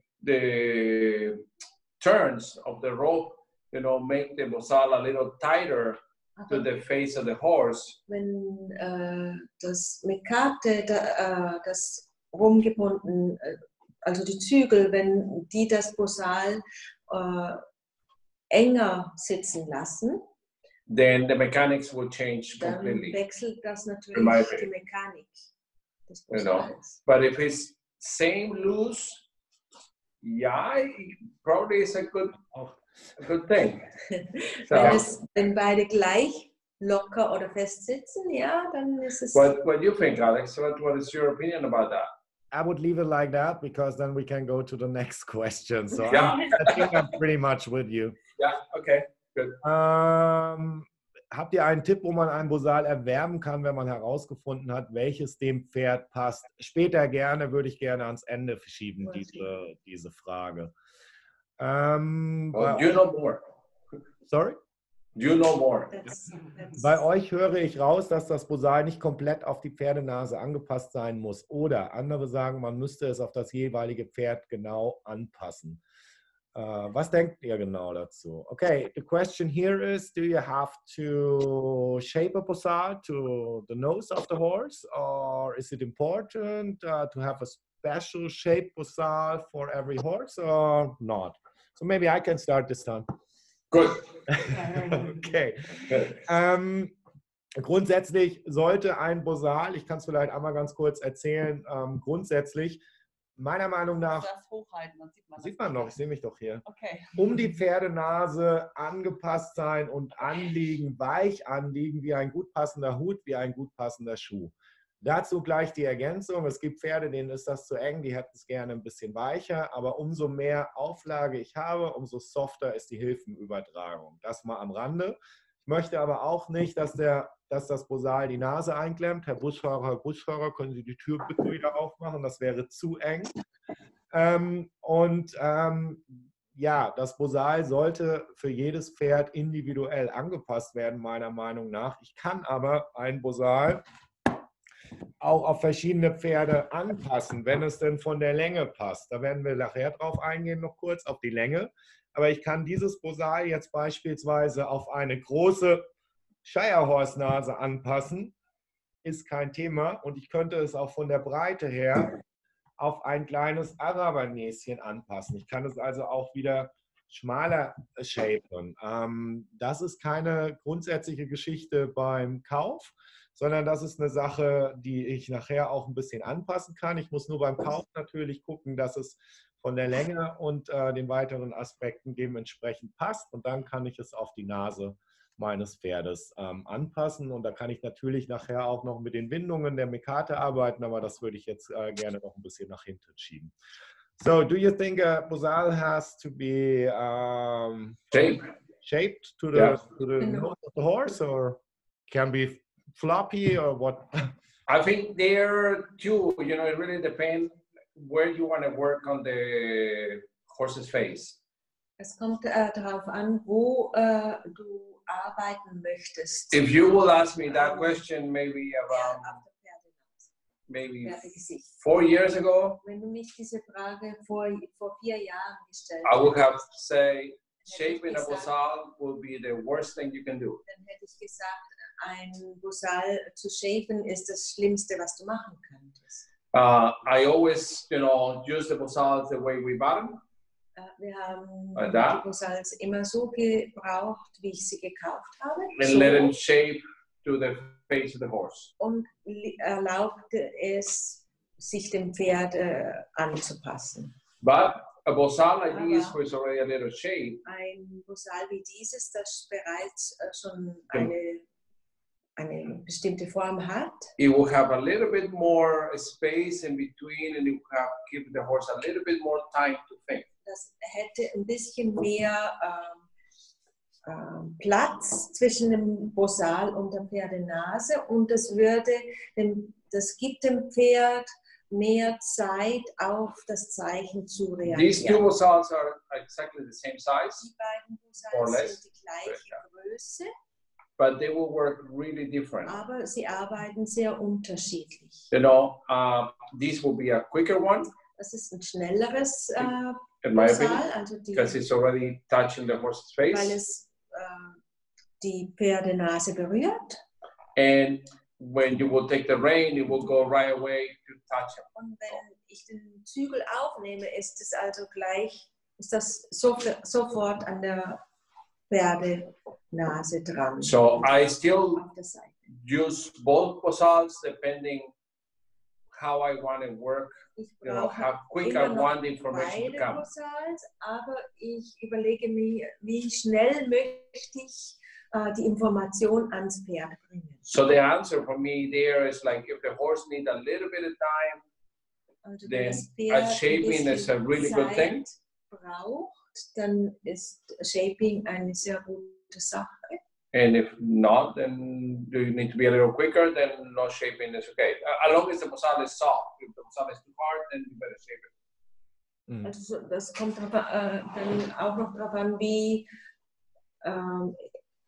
hart das Bosal ist. This one, the one which is not shaped, is a little bit softer than the other one. Geformt wurde, das ist ein bisschen weicher. Ja. Okay. Ich persönlich habe in meinem ganzen Leben noch nie ein Bosal geshaped mit einem Shaping-Block oder ähnliches, was ich einfach jedes Mal mache, wenn ich das Bosal aufs Pferd mache, wenn ich mir die Mekate dran binde. Ich mache eigentlich immer diese Bewegung. Ich mache es unten ein bisschen weiter, mache es oben ein bisschen enger, und ich habe gerne eine konstant leicht anliegendes Bosal. Also nicht klemmend, nicht einengend, aber leicht anliegend rund um die Pferdenase. You got that? No. I prefer to have it in contact around the nose, just a really light contact. And what I do before I put it on the horse's nose, usually I do like that. But I've never shaped one really in a shaping block or something like that. I've never did that, or I never had a need for. Well, the thing is, you have softer Bosals. You don't have that many with a twist core, no? Yes. Yeah. So I can do it with my hand. I'm strong enough to do it by hand. Yeah. I have some twisted ones that might be a little harder. Yeah, I know. Nein. Ich habe mal so.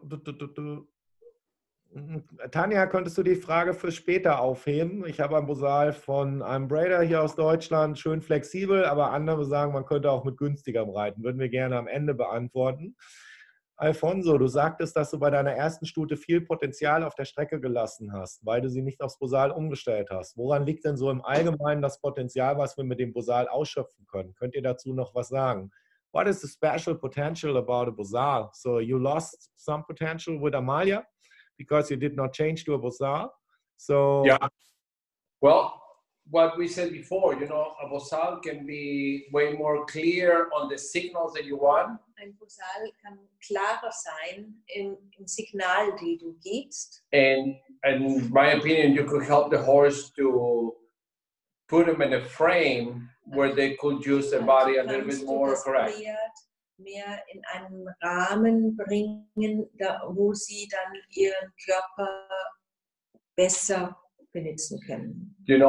Of course, you do the seat, the legs. Klar, benutzt man auch den Sitz, die Beine. But that little help with asking them to get a little bit of a frame with the headset, that might have been what would have bring her a little bit to a higher level than what she was able to do.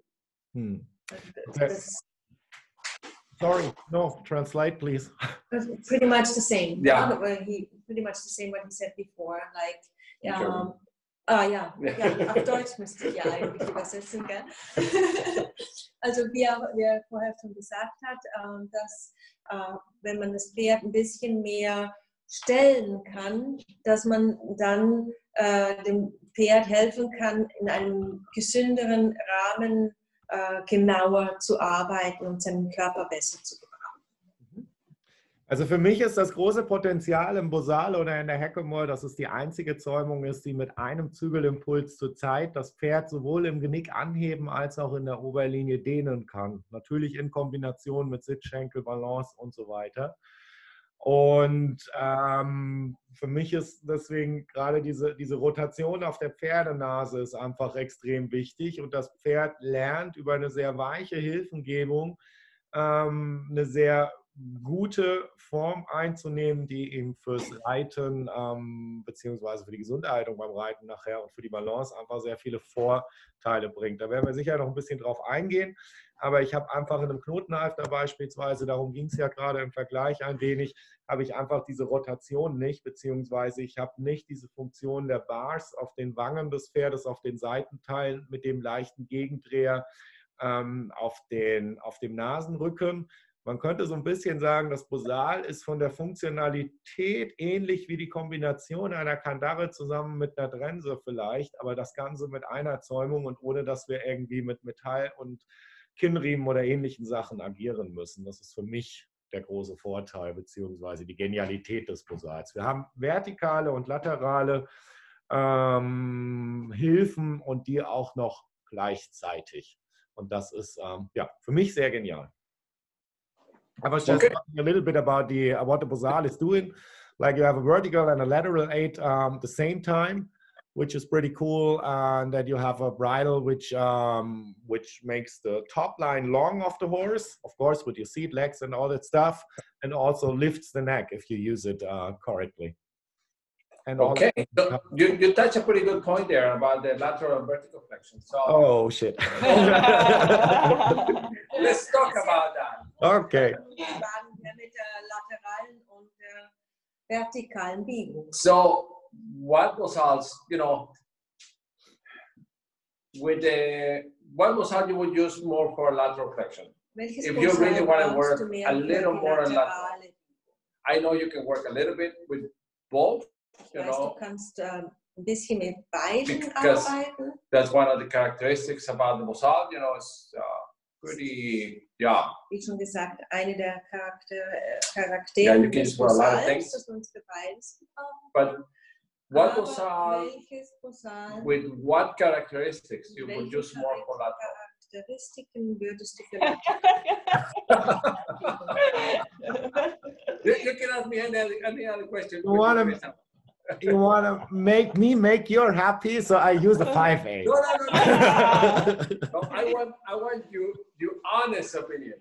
Okay, my honest opinion. If I would be focused on more lateral help, yes, I would go to a 5/8, maybe even to a 3/4 when the horse needs it.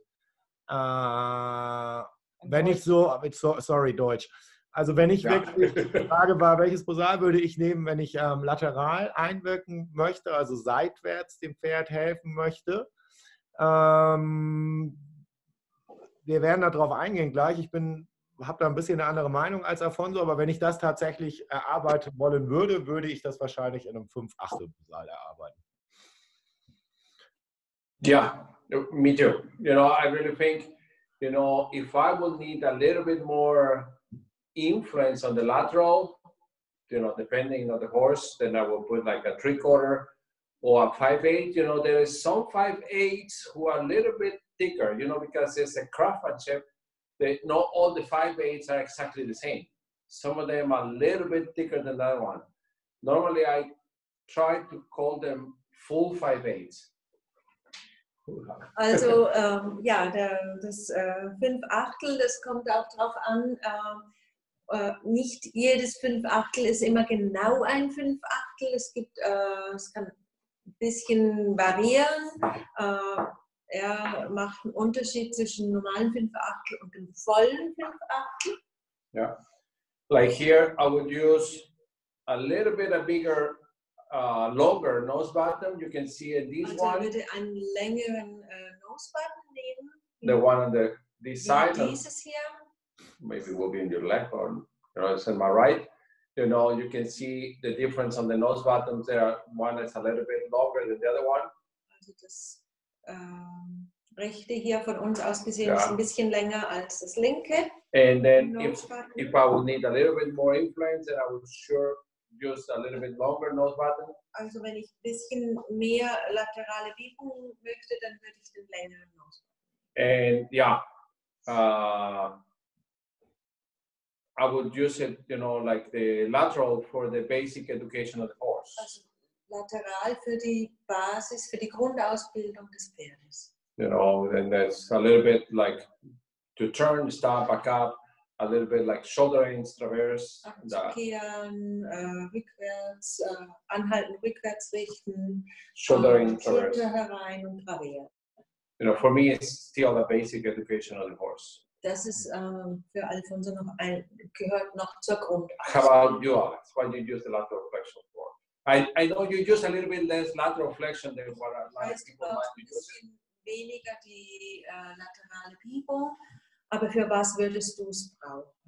Also für mich gehört das natürlich auch zur Grundausbildung des Pferdes, aber ich bin weniger fokussiert, ich sage mal, auf die seitliche Nachgiebigkeit über die Hand, sondern ich möchte eigentlich das Pferd gerne über den Sitz mehr und mehr in der Wirbelsäule biegen bzw. in die richtige Rotation bringen. Und wenn das funktioniert und gut läuft, dann wird das Pferd über die Rotation der Wirbelsäule diese Biegung bis ins Genick in Stellung durchlassen. Das heißt, ich versuche nicht so stark aus der Stellung die Biegung zu beeinflussen, sondern ich versuche eher aus der Biegung die Stellung zu beeinflussen. Was am Ende dabei rauskommt, ist, dass da sind wir wahrscheinlich wieder sehr auf dem gleichen Level. Wir machen es nur ein bisschen über einen anderen Weg. Deswegen ist mir die laterale Hilfe, also die seitwärtsweisende Hilfe, nicht so wichtig oder sie ist nicht so, ja, not so important for me. Ja, kannst du ihm das übersetzen, Karin, kurz? Oder soll ich? Can you translate a little bit? Maybe you translate a little bit, Alex. Yeah, for me, it's not so important to get the horse laterally. For me, it's more that I can that I try right from the beginning to bend the horse from my seat and get from the bend, I get the Stellung. There's no English word, sorry. So when the horse is rotating correctly through his whole spine, then I get the right Stellung in the neck by itself from the spine. What I told the people is that, of course, you can also do it a different way. You can also be more focused on the neck and for the lateral, but in the end, I think we are on the same level. We are just doing it a little bit differently right from the beginning. And of course, there are horses, you have to work more laterally in the beginning. Yeah, yes. There I was trying to think to get to that point. I really think depend on the breed a little bit. Ich wollte eigentlich auf diesen Punkt zurückkommen. You know, like now. Kommt sehr auf die Rasse. Die Rasse des Pferdes drauf. Yeah, you know, like there, you know, I think with the Iberic horses, you better be careful to not do too much bending. Muss man aufpassen, dass man nicht zu viel wiegt. Because then you can create a problem. Yes. They become a little gummy. Dass sie zu gummig werden. With a quarter horse, or maybe with a Freiberger, with a Haflinger, you better have some bending. Da braucht man ein bisschen mehr. For safety, für you know. Die Sicherheit. There I would do, with a young horse, I would do, a little bit more what is bending for a couple months. And then when it's good, then I will go to Stellung. Also bei diesen Pferden würde ich ein bisschen mehr am Anfang bei der Biegung einhaken und gehe dann in die Stellung. With an Iberic horse, mit einem iberischen you know, Pferd. we're talking about overall, not all of them, but you know. Also so grob verallgemeinert. Yeah. I would do maybe more maximum like a month. You know, da würde vielleicht maximal für einen Monat. And then I will start to seek for Stellung. You know, but that's my personal. Of course, it can change from horse to horse. You know, yeah. But I still think the bending is a basic, basic foundation on the horse, on a good education. Gute Basis für die Grund. Of course, was für mich das Risiko ist, dass wir den Halsansatz des Pferdes destabilisieren und Stellung findet halt im ersten und zweiten Halswirbel statt, also sprich im Atlas Axis. Und der Rest des Halses sollte möglichst relativ gerade gehalten werden, sodass die Nase nicht weiter seitwärts als das Buggelenk geführt wird, weil ansonsten rotiert der Brustkorb des Pferdes nach außen statt nach innen, aber das würde jetzt den Rahmen sprengen. Das wäre dann wahrscheinlich ein weiteres Webinar über Biomechanik. Ganz kurz, Alfonso und ich sind da nicht weit voneinander entfernt. Wir haben, glaube ich, einfach ein bisschen einen anderen Ansatz. Let's leave it like I write Iberians and you write maybe more quarter horses, but now you have a Lusitano, so let's talk in a week again. Let's see what happens. Let's talk in a year or two. Yeah. Yes. So, but I think it's interesting because there are different approaches, and in the end, we all have the same, the same goals. There are more questions, okay? Warum macht ihr den ersten Ritt im Knotenhalfter, nicht gleich im Bosal? Why do we start in a knot halter and not start directly in the beginning from a Bosal? For the first ride. The first ride, second, third. You know, I think with the rope halter is a little bit more like if you need to get a hold because the horse. Ich finde, mit dem Knotenhalter ist es einfach ein bisschen besser, wenn man reingreifen muss. Then, dass man halt dann you don't feel so bad to really get a hold of that rope. Let's say horses do crazy things, so maybe in the beginning it's better not to use the more refined tool, huh? Yeah. Well, the thing is, you can ruin your communication tool. Du kannst dann, wenn du im Bosal anfängst, einreitest oder die ersten Ritte machst, dann kannst du dein Kommunikationshilfsmittel ruinieren. You know, it really depends how much preparation you do. You know, like normally I wrote Es kommt darauf an, wie viel Vorarbeit das macht. around 10 rides in the halter and then put them on the Bosal. Also, vorher habe ich vielleicht 10 Ritte im Knotenhalter gemacht und dann ins Bosal. But you know, with the age, Aber je älter wir my werden, preparation umso mehr, time. umso länger wird die So, Vorbereitung. I think I'm using more months, you know, Also mache ich vielleicht ein bisschen on preparation on the ground. Vorarbeit, dass ich dann, So by the time we sit on, the horses are like, wenn wir please, das erste Mal get on, raufsitzen, dass das Pferd uns dann sagt, so steig endlich auf. yeah. So yeah, like we felt it after the second ride. We felt the horse was pretty ready to put the Bosal on. I'm sorry, but Ja, wir haben sorry. I'm sorry, but it will be possible to ride it with the Bosal the first ride too. aber es ist natürlich auch möglich, den ersten Ritt. But if something goes wrong, like what you said, a young horse can do some Aber crazy things. manchmal kann man einfach nicht voraussehen, wie das Pferd reagiert. And you might roam Man, macht dann Due vielleicht zu to- viel to feeling and in deinem Hilfsmittel. Ja, bin ähnlicher Meinung oder der gleichen Meinung. Das passt.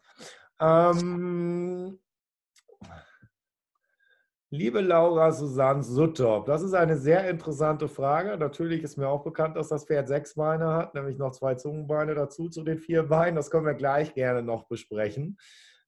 Ist auch, ja, vielleicht ein bisschen ausschweifend, aber wir gucken, ob wir da was zu sagen können.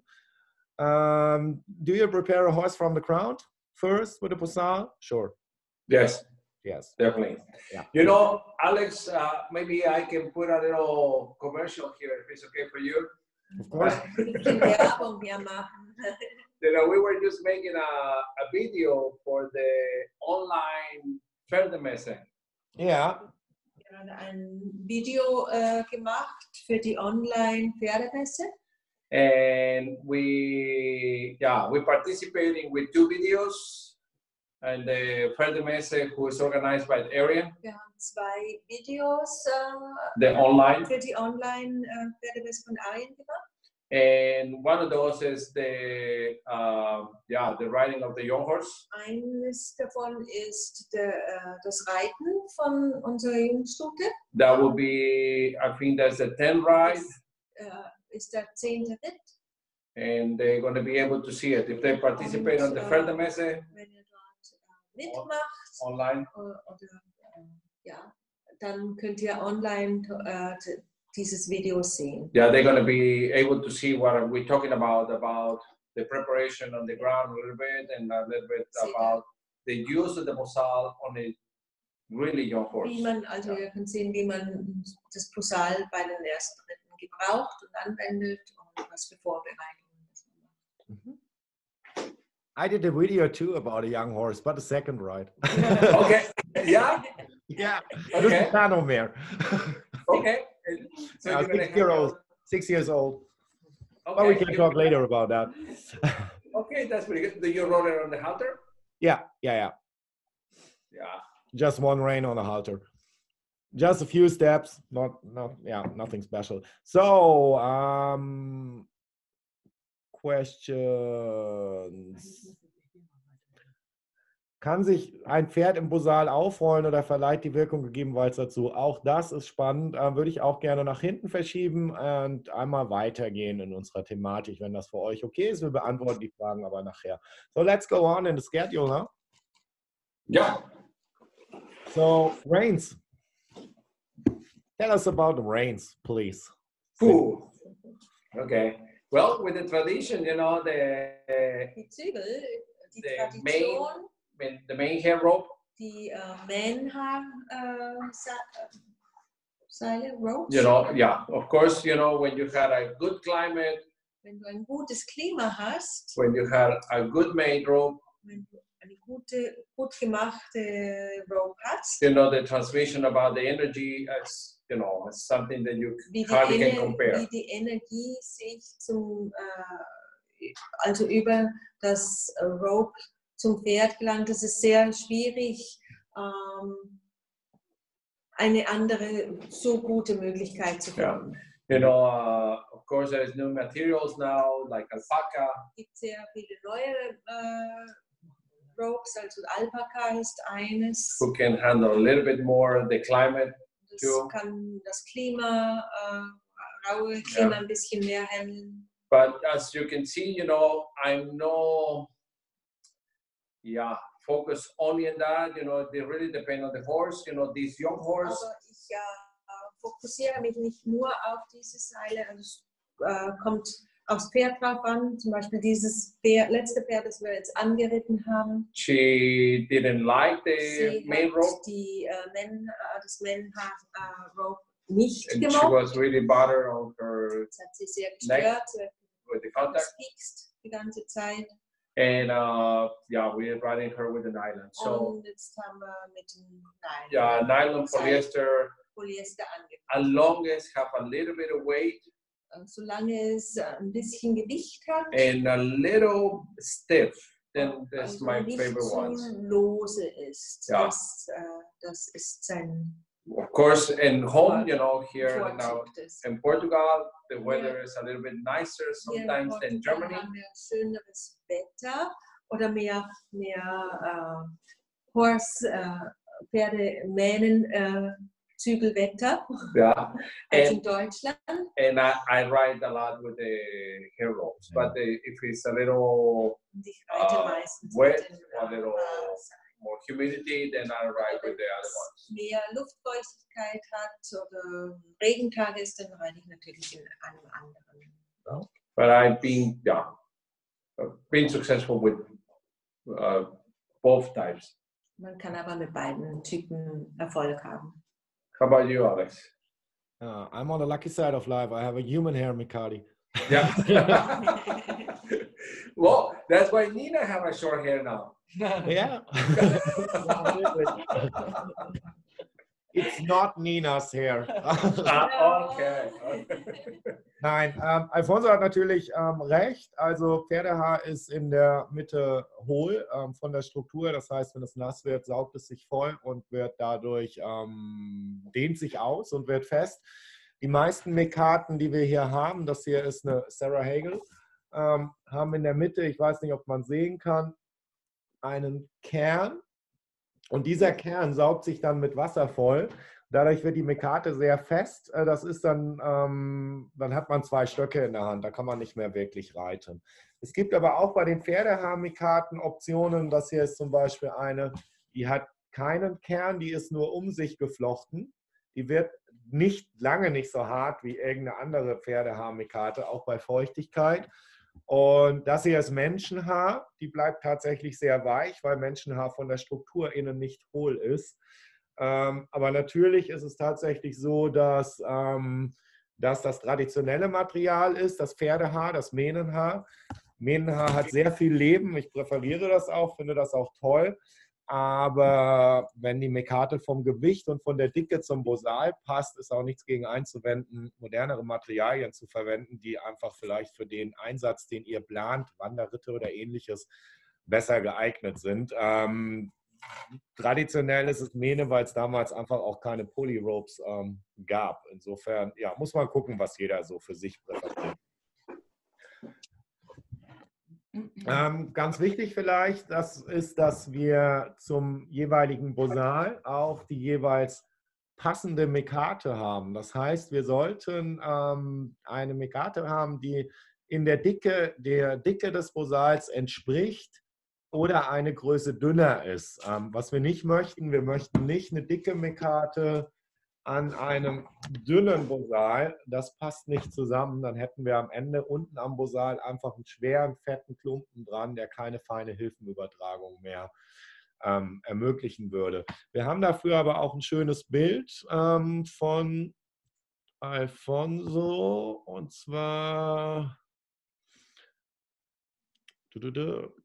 das ist die Präferenz von Alfonso, was er für Mekaten empfiehlt im Verhältnis zur Dicke des Bosals. Ihr könnt hier sehen, wenn wir 5/8 haben, hat Alfonso gerne eine 1/2 Inch Mekate dran, also eine Größe dünner im Endeffekt, was auch eigentlich eine gute Sache ist, weil so eine richtige 5/8, eine Full 5/8 Mekate ist schon sehr, sehr massiv in der Hand. Also dieselbe Dicke oder dünner eine Größe.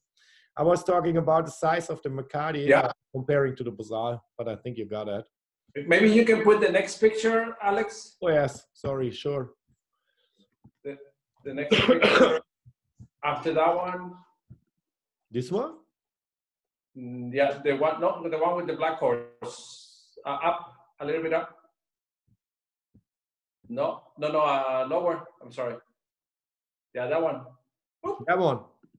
No, the one with the black horse. This one? The black horse? Brown horse? That one. Yeah. Okay. The one, no, that one. Perfect. Thanks. Okay. Okay. You know, like here. Oh, can you put it back? Yeah, sorry. Here it is. Okay.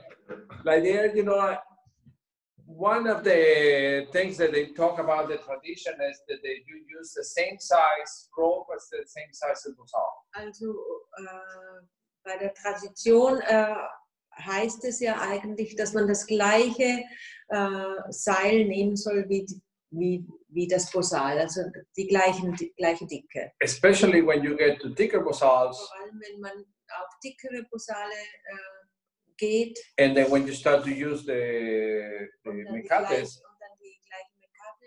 the mecates kind of absorb a little bit of the dirt and a little bit with the humidity. Die nehmen ja ein bisschen Luftfeuchtigkeit auf und vielleicht auch ein bisschen they become a little Staub und thicker. Sand, dann werden sie noch dicker. And as you can see, like there in the picture, Und hier auf diesem Bild können wir sehen, the massive knot in the back is just too much power for the Bosal. Unten, also das Gewicht, das dann unten zusammenkommt, das überpowert das Bosal. Besides that, I think it's 4 drops. Und dann hat es, glaube ich, etwa 4 Umdrehungen, bis die Zügel dann kommen. Das macht es wahnsinnig schwierig. Normally, yeah, that make it really heavy, yeah, and a lot of weight on the nose. Zu viel Gewicht auf der I think too loud, the Bosal, yeah. So I think my personal opinion is normally 2 or less. Also hat am liebsten 2 oder weniger Umdrehungen, bis die Zügel kommen. When it gets to 3, maybe to a smaller Bosal is okay, but to the bigger ones, it's too much power. Bosal kann vielleicht noch gehen, aber auf dem großen ist es zu viel Power. So for me, I really recommend more, especially at the bigger sizes, you know, have it like 1/8 smaller. Vor allem bei den größeren, bei den dickeren Bosals hätte er lieber das Seil eine Stufe kleiner. Unless you really want to add more loudness on the Bosal, then it's okay. Then you can use the same size. Wenn man die gleiche Größe nimmt, dann muss man sich auch bewusst sein, dass das Bosal dann lauter wird. Yeah. How about you, Alex? I don't have to add anything. I have the same opinion about that. That's pretty good. Yeah. No, that's fine. So, wow, time is running. Alfonso, yeah. Rain signals. Good. How about the position? Position on the nose, yeah, of course. Yeah. So I think we jumped that one. Maybe you can go. So, where is the pick? We can use your pick for that. You have to go a little lower. I think that you could see. Yeah, you pass it. Here? No.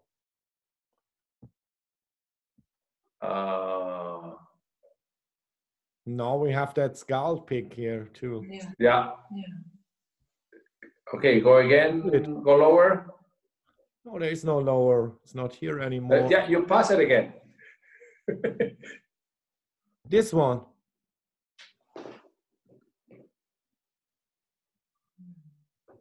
Nope. No, it's not that one. No, here it is. Okay. Position on the nose. Position auf der Nase. Yeah, there, that one. Very good. Yeah. Normally, the position, especially the lower bar, Normalerweise die Position, also vor allem die untere Hälfte, wo es angezeigt ist. for some of the conservative people can Die be, Konservativen, even some trainers, they feel a little bit like die it's haben vielleicht so ein On the bisschen das Gefühl, dass es zu tief ist. but you know it's pretty safe, you know. Aber es ist kein Problem, es ist sicher. I think you will be had to be a superman to really hurt the horse, to really, if you break down all the Also man müsste schon Superman sein und sehr stark sein, dass man dort auf dieser Höhe Verletzungen.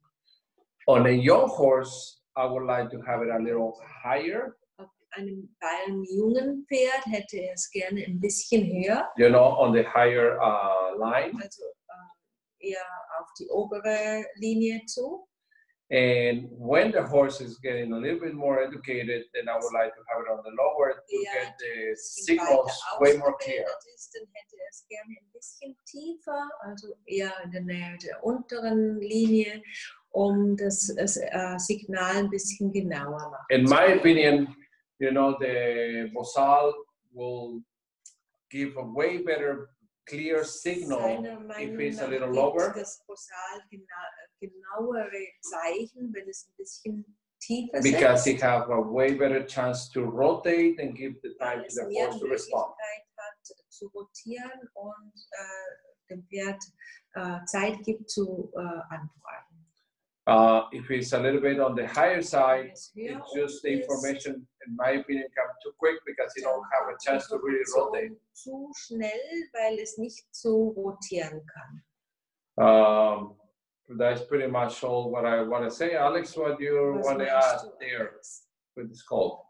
Mich hängt es ein bisschen davon ab, was ich damit erreichen will. Ich finde, wenn ich es ein bisschen höher auf der Pferdenase positioniere, habe ich weniger Rotation. Das heißt aber dafür ein bisschen mehr Vertikalität. Also ich kann dem Genick ein bisschen besser helfen, sich zu heben.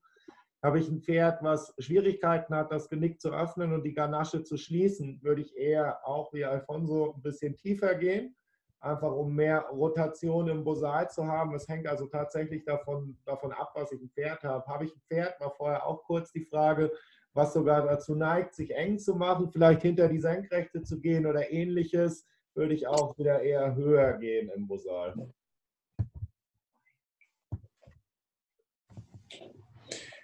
Maybe you can show the picture, which is like 2 pictures below that one. Ja. Where? This one? No, the next one. That one. Ja. No, the next one. Here?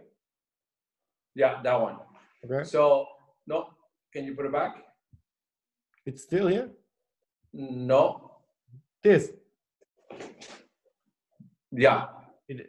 It takes a little time to Portugal, sorry. Okay. Because I can, which one you can see? That one, yeah, that one. So for me, like when you lift the Bosal, you know, with the reins, the Bosal rotate should not go below where the line was. And then you can really feel it with your fingers. You can really go and palpate, and then it's a pretty easy thing to check. Okay. Also wenn man das Bosal so anpasst und dann die Zügel anhebt, kann man gut mit den Fingern spüren, wo der richtige Platz ist. Yeah. And there too, you know, once again, it really depends on the horses. Some horses, they do way better if they feel the rotation and you give them time. And for some of them, it's better to have them a little on the higher side. Aber ihr müsst natürlich euch auch dem Pferd anpassen. Es gibt Pferde, die haben lieber mehr Rotation und andere lieber. Okay, Alex. Sollte man die Position des Bosals auf der Nase öfter mal wechseln, um das Pferd sensibel zu halten? Do you change the position of the Bosal on the horse's nose to keep the horse soft? Honestly, Ehrlich gesagt, not that much. nicht. Okay, ich auch nicht. You know, the rule book said you should, but honestly, really few. You know, yeah. I think it from the I rule. like to work on the one spot, and if it's working good, you know, the thing is normally we don't ride the horses that long. Er sagt, wenn man im Regelbuch die Regeln nachliest, dann heißt es, man soll es ein bisschen wechseln, aber er macht das eigentlich nicht. Wenn er mal den Punkt gefunden hat, wo es gut funktioniert bei einem bestimmten Pferd, dann behält er es auch dort. Aber er sagt, er reitet auch nicht so lange, dass man wirklich I can see the wechseln point muss. for the people who ride 6, 7 hours, 8 hours, and then the next day they're going to ride them Die again. Cowboys, die natürlich 6, 8 Stunden reiten, die müssen das bestellen. Das ist anders. Ja. Aber ja, wir reiten nicht so lange. Okay. Good. Wow, wie sieht das mit der Lage und Einwirkung des Bosals auf den Unterkiefer aus? Eine Stallkollegin reitet ihr Pferd, das sich schon zweimal den Unterkiefer gebrochen hat mit Bosal. Das ist ehrlich gesagt das erste Mal, dass ich sowas höre und meiner Meinung nach auch mit einem gut angepassten und relativ weichen Bosal schlicht unmöglich. Das wäre jetzt mal spannend, die Geschichte dahinter zu erfahren, was deine Stallkollegin da gemacht hat. Kannst du das übersetzen? What? Vielleicht hat es sich ja anders den Unterkiefer gebrochen. Unterkiefer gebrochen hat mit Bosal. Steht doch da. Wow. Nee. Broke the Lord in a Bosal. So Wow. he's that's we would kind of be needing the whole story Das there. Bosal wirkt natürlich auf First time to hear that. die Unterkieferäste des Pferdes und das ist auch eine ganz wichtige Wirkung. Die letzte Wirkung, die wir haben mit dem Bosal ist, oder die äußerste Hilfe, ist im Endeffekt, I will do a card here pretty quick. Sorry. So, for Shetland Pony.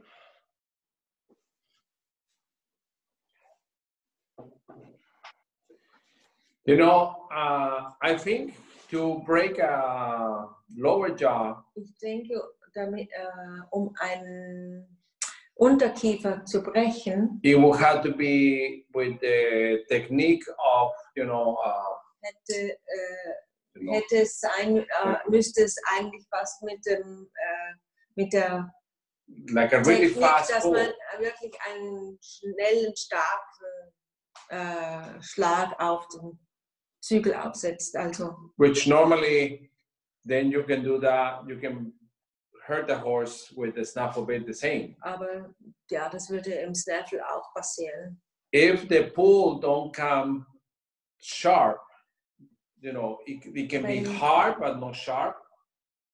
You know, hard. Also man kann Sharp is like this, you know? scharf reingreifen, aber halt nicht zerren. You should not jerk on the reins. You should give it contact and then you can pull if there's no reaction from the horse. Can I explain that? Contact, and then you can pull as hard as you want, and I will bet it's almost impossible to break a jaw. Ich glaube, wenn man nicht so einen Überraschungsschlag in den Zügel macht, dann ist es fast nicht, dann ist es eigentlich gar nicht möglich, einen Unterkiefer zu brechen. You can take some hairs off and maybe Vielleicht make a wound. Verliert es ein paar Haare auf dem Unterkiefer And make a wound too. oder vielleicht auch eine offene Stelle, aber den Unterkiefer brechen ist. You know, in Mexico, I got to see yeah, maybe not the finest writing. In Mexiko hat nicht immer die feinsten Altweisen gesehen. And in all my time, I never saw a Mexican writing with this alphabet. So Er hat auch in der ganzen Zeit noch nie einen Mexikaner in einer Wassertrense reiten sehen. And I never saw something like that. Aber er hat es noch nie gesehen, dass ein Pferd there were some kind of strong so scenes. Yeah. Und die Mexikaner sind keine zimperlichen. So I had a hard time to believe it was because of that. So, but I don't know. How about you, Alex? I don't want to really talk about that because it does just not happen when you use it correctly. Yeah. So maybe we can talk a little bit about rain signals so we can make clear that you should not jerk on the reins or doing something, really tough. Yeah. Well, getting to that point, there is... Dass wir vielleicht ein bisschen über die Zügelhilfen Signale reden wollen, damit man... Maybe to start to talk about it, maybe you can show the pictures that I asked you to please get for us, Alex. The one with the hand positions. Yeah, hopefully.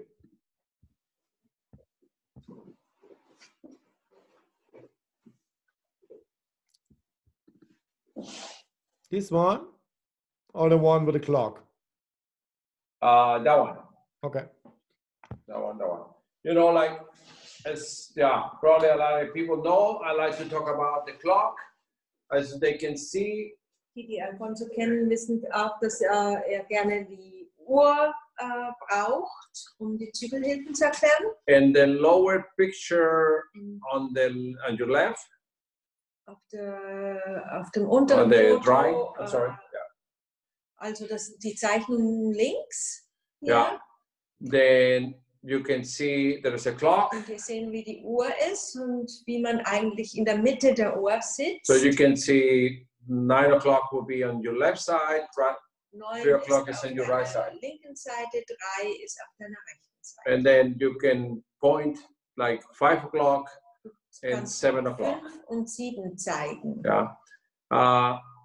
The lower picture on the right side. Foto auf der rechten Seite. That is where your basic position is. Das ist deine Basisposition. Home base. Yeah. So Ausgangslage. So we will start with the position like that, which is no so flat like riding a Harley Davidson. Also wir haben die Hände nicht so flach, als würden wir eine Harley Davidson fahren. But not with the thumbs up like we normally do with the snaffle. Aber nicht mit den Daumen nach oben, wie man in einem Snaffle reiten würde. So, if you can put us back, Alex. Yeah, just a second. Okay, here you go. So, I don't know. Tell me when you can see my hands. We're going to do mainly my hands. Can you stay back? Yeah. So, the 3 techniques. Die 3 Techniken, that I like to use. Die ich gerne brauche. And then I think there's the 3 only correct ones. Wo ich sagen würde, das sind die 3 einzig korrekten. Will be like impulse. Impuls. If they see my left hand is shaking. Ihr sehen könnt, die linke Hand vibriert. And that will be, I know it's a little bit mean, but it will be a little bit like if a person will have a Parkinson's disease. Also etwas so wie, ist ein bisschen gemein, aber vielleicht so wie jemand, der Parkinson hat. So you can see there, that will be impulse. Ein Zittern ist der Impuls. So that will be an impulse towards 7 o'clock with my left hand. Nach 7, also wenn man an die Uhr denkt, 8 o'clock. Hand 8. 9. 9. So softer. Also weicher. A little bit more clear. Clear. Yeah. That will be a little bit more specific. Yeah. So I will start at 7 and then I will decrease. Würde anfangen nach 7 und würde dann lauter werden mit dem Signal. impulse technique don't work, wenn der Impuls nicht funktioniert, then I would do like one pull, dann würde ich einen Zuck so machen, like every 3 seconds, alle 3 Sekunden vielleicht, depend, on the horse. kommt das Pferd drauf an. And that will be a tug technique, like a Und dem small sagen wir pull. Tag, also ein kleiner Zuck. The next technique that I like to use is Die nächste Technik, die ich gerne brauche, ist, to dass man start to close my einen fingers Finger nach dem anderen zumacht and get a pull. und hält. And when the horse responds, Wenn das Pferd antwortet, then release. dann loslassen. So for me, it's the 3 basic techniques Also that das should sind be die used. 3 Basistechniken, die man brauchen sollte. Can you hold the Bosal a little bit? Hold it good. Hold it good. Hold it good. Huh? The technique about the jerk, doing that, Also wenn man das macht, I think it should not take place on the use of the Bosal. sollte man im Bosal. If you really need that, you better go to the ground and do preparation and prepare him to do something else. If you really need to pull that hard, then you better reaffirm how good your horse or your communication with your horse is on the ground. Dann musst du zurück zur Bodenarbeit und deine Kommunikation dort. So if any of the 3 techniques, impulse, Impuls, tug, Tag, or hold and let go don't work, halten und loslassen. then then Das you're sollten, doing something wrong in the preparation. das sollten deine Hilfen sein. Yeah, of course, then you will go from 7 to 9, depending where the horse will need it. Aber man kann natürlich von 7 bis 9 Uhr mit der Hand gehen, je nachdem, wie das Pferd das dann braucht. Yeah, one thing I've been learning now that I'm doing that video for the online Pferdemesse. Was gelernt hat mit dem Video, das gemacht hat für die Online-Pferdemesse. Because I had to explain. Weil ich das alles erklären musste. I lift my hand a little bit. Ich lege meine Hand ein bisschen hoch and direct. Und dann aufmachen. And then, because the horse was a little bit stiff, and that will get the horse to respond a little bit better by lifting and then direct a little bit when I want the horse to respond Also wenn man to the signal. zuerst die Hand ein bisschen hochhält und dann aufmacht, dann kann das auch helfen, dem Pferd die Antwort zu zeigen. I don't know if you want to add something, Alex. Sorry? I don't know if you want to add something to that. No, for two-handed riding, I'm with you. Maybe I would even go to 2 o'clock and 10 o'clock on a young horse, so doing the signal more upwards, forwards, sideways. Definitely, I agree with you. Okay. But you can say in German. So. Ja, wir hatten gerade darüber gesprochen, dass wir beim jungen Pferd sogar das Signal auf 2 oder 10 Uhr nach vorwärts, aufwärts, seitwärts geben, um dem Pferd einfach noch mehr die Vorwärtstendenz zu lassen und es dabei nicht zu doll zu begrenzen. Ganz kurz vielleicht, ich würde das gerne beim beidhändigen Reiten bei Alfonso einfach so belassen. Ich mache das nicht viel anders. Ganz kurz zum einhändigen Reiten. Natürlich können wir das Bosal später auch einhändig verwenden. Guck mal, ob ich das so einblenden kann. Habt ihr mehrere Methoden. Ihr könnt natürlich die Zügel festhalten wie ein Hammergriff. Das gibt euch aber relativ wenig Freiheit, wirklich auch vielleicht mal an einem Zügel einzuwirken und ihr seid sehr fest in der Hand und im Arm. Was ich gerne mache, ist, dass ich meine Zügel tatsächlich durch die Finger splitte, wenn ich einhändig reite und habe jetzt so die Möglichkeit, auch an diesem Zügel oder an diesem Zügel ein bisschen mehr einzuwirken. Was ich auch machen kann, ich kann einen Zügel länger werden lassen, kann auch den Zügel länger werden lassen. Oder, was natürlich auch eine Möglichkeit ist, ist nicht ganz so elegant, aber auch das geht, könnt ihr die Zügel auch als Cowboy Reins nehmen, übereinander und kann jetzt sozusagen über die Handgelenkdrehung meine Signale geben. Von der Signalrichtung ändert sich im Endeffekt wenig, nur dass ich beim einhändigen Reiten natürlich mehr fokussiert bin, ich sag mal, auf das Signal von 4 bis 8 Uhr, weil einfach seitwärts gerichtete Impulse beim einhändigen Reiten nicht mehr so angesagt sind. Es geht nicht mehr um die Lateralität, sondern es geht mehr um die Vertikalität des Pferdes. Das vielleicht zur Ergänzung einmal noch für die einhändige Führung der Zügel. I just talked a little bit about using the reins one-handed. And I just remember one thing here. The explanation that I give is for a Bosal, not for a Bosalito. Okay, ja. Also die Zügelhilfen, die er jetzt, die Alfonso gezeigt hat, waren für ein Bosal und nicht für das Bosalito. In my personal opinion, from a half inch down, it becomes a Bosalito. For some other people, it's a little bit different. Persönliche Meinung ist, dass von halb Inch und dünner ist es ein Bosalito. If the Bosalito is already pretty close to the horse's face, wenn das Bosalito ziemlich eng um die Pferdenase ist, then the game changed.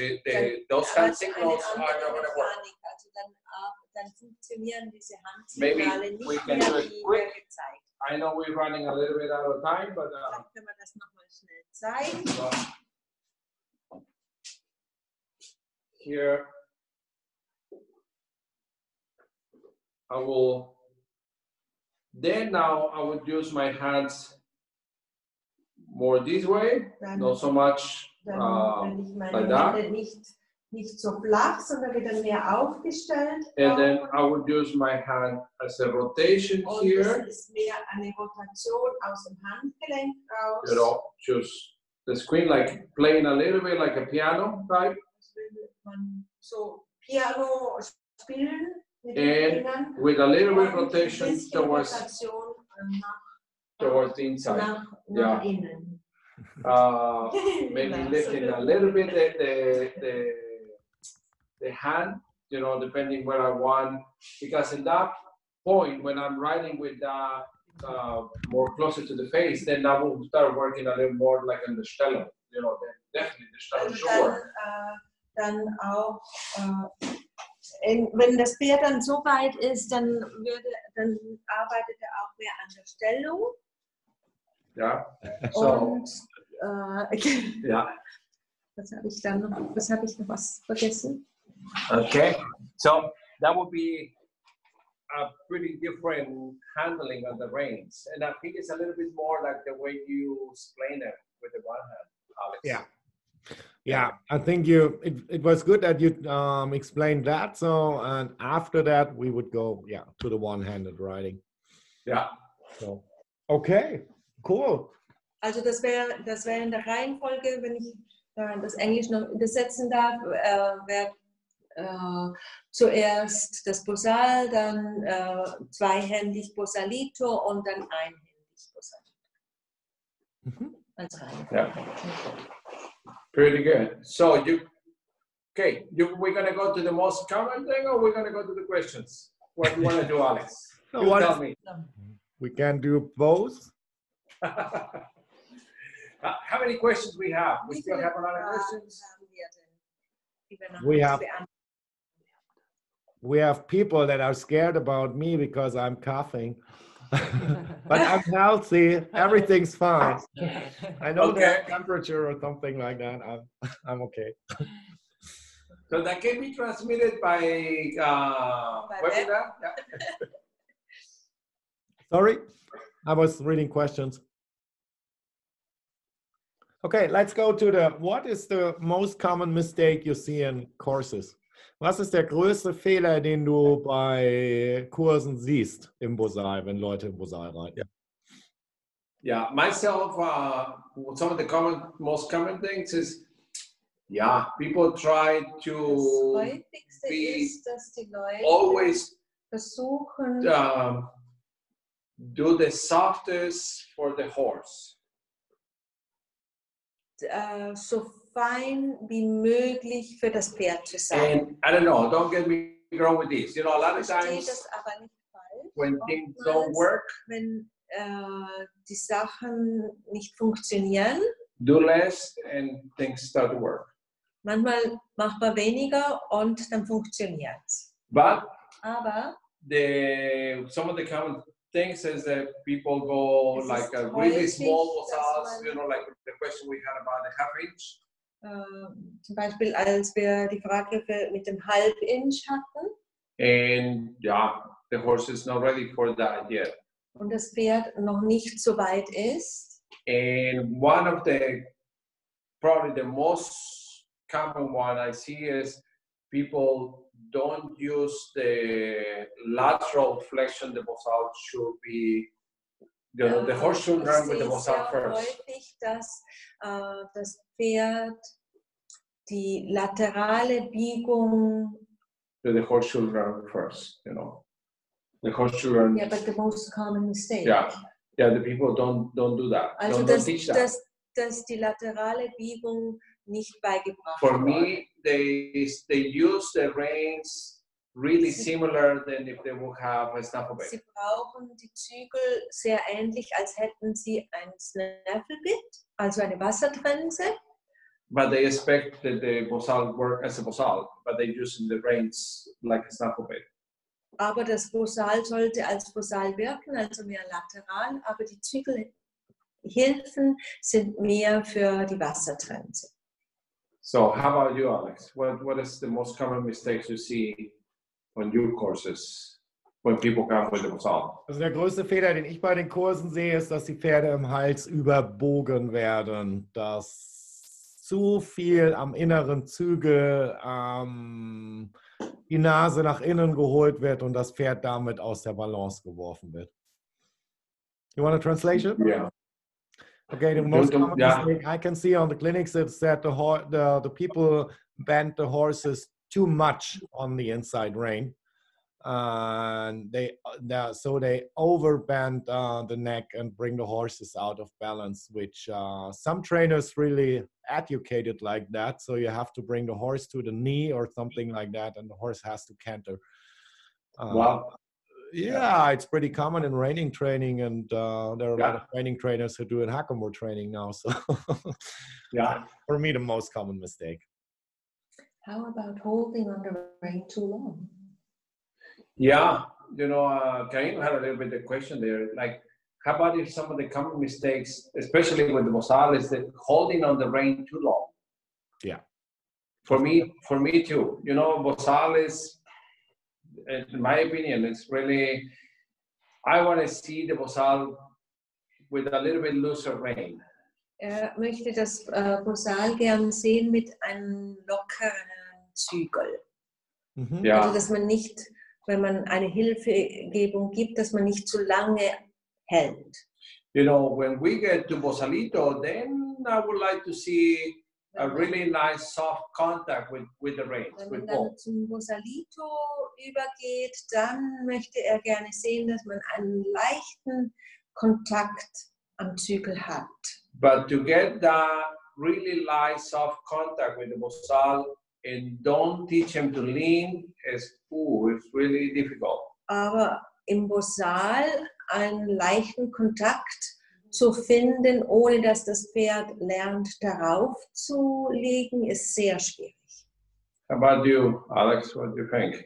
Ich denke, es ist schon möglich. Man muss dann aber allerdings weitergehen und muss sich Gedanken über die Beine des Pferdes machen, über die Balance des Pferdes, über das Vorwärts des Pferdes. Was wichtig ist, ist, dass man, wenn das Pferd nachgibt, mit der Hand nicht nachzieht. Das ist, glaube ich, sehr wichtig. Und zwar hat der Reiter oft die Idee, ist auch ein oft gesehener Fehler, das Pferd gibt nach und die Hand zieht auch Zentimeter für Zentimeter zurück, um den Kontakt wiederherzustellen. Und da als Reiter einfach in der Lage zu sein, wenn das Pferd nachgibt, mit der Hand nichts zu tun. Also der Zügel kommt dann zum ganz leichten Durchhängen, weil das Pferd nachgegeben hat. Und das aber zu akzeptieren, das ist für viele Reiter, glaube ich, sehr schwer, weil sie schnell wieder den Kontakt herstellen wollen. Did you get that? No. Sorry. Okay. I think a lot of riders, they have a habit when the horse is giving or the horse gives, they pull to get the contact again. Yeah. So I think it's possible to ride also a 5/8 with a really, really, really light contact, like the weight of the reins. But yeah, a lot of people, they need that contact again. So if you just leave your hand like it is and you leave it still, and the horse gives, and the rein is soft. But yeah, people have a habit to get contact again, and then they pull centimeter by centimeter, and in the end, you have a horse which is heavy. Do you think it's because of the tradition about having contact with the snaffle, you know, on the dressage riding in Ich Germany? glaube, dass deswegen ist, weil man halt die Tradition hat, vielleicht den Kontakt, in Anführungszeichen Anlehnung, wie sie aber nicht sein sollte, zu behalten. Yeah, sure, maybe. I think so. Yeah. Okay. I think a good contact is a contact where you can get contact to the horse's nose with just a slight finger touch, but also give the contact with opening your fingers a little bit. So like, Yeah. yeah, that would be nice. So let's go to questions. Yeah. Let's go. Okay.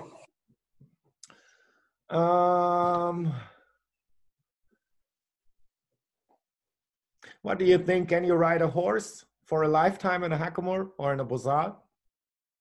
Yes, we did.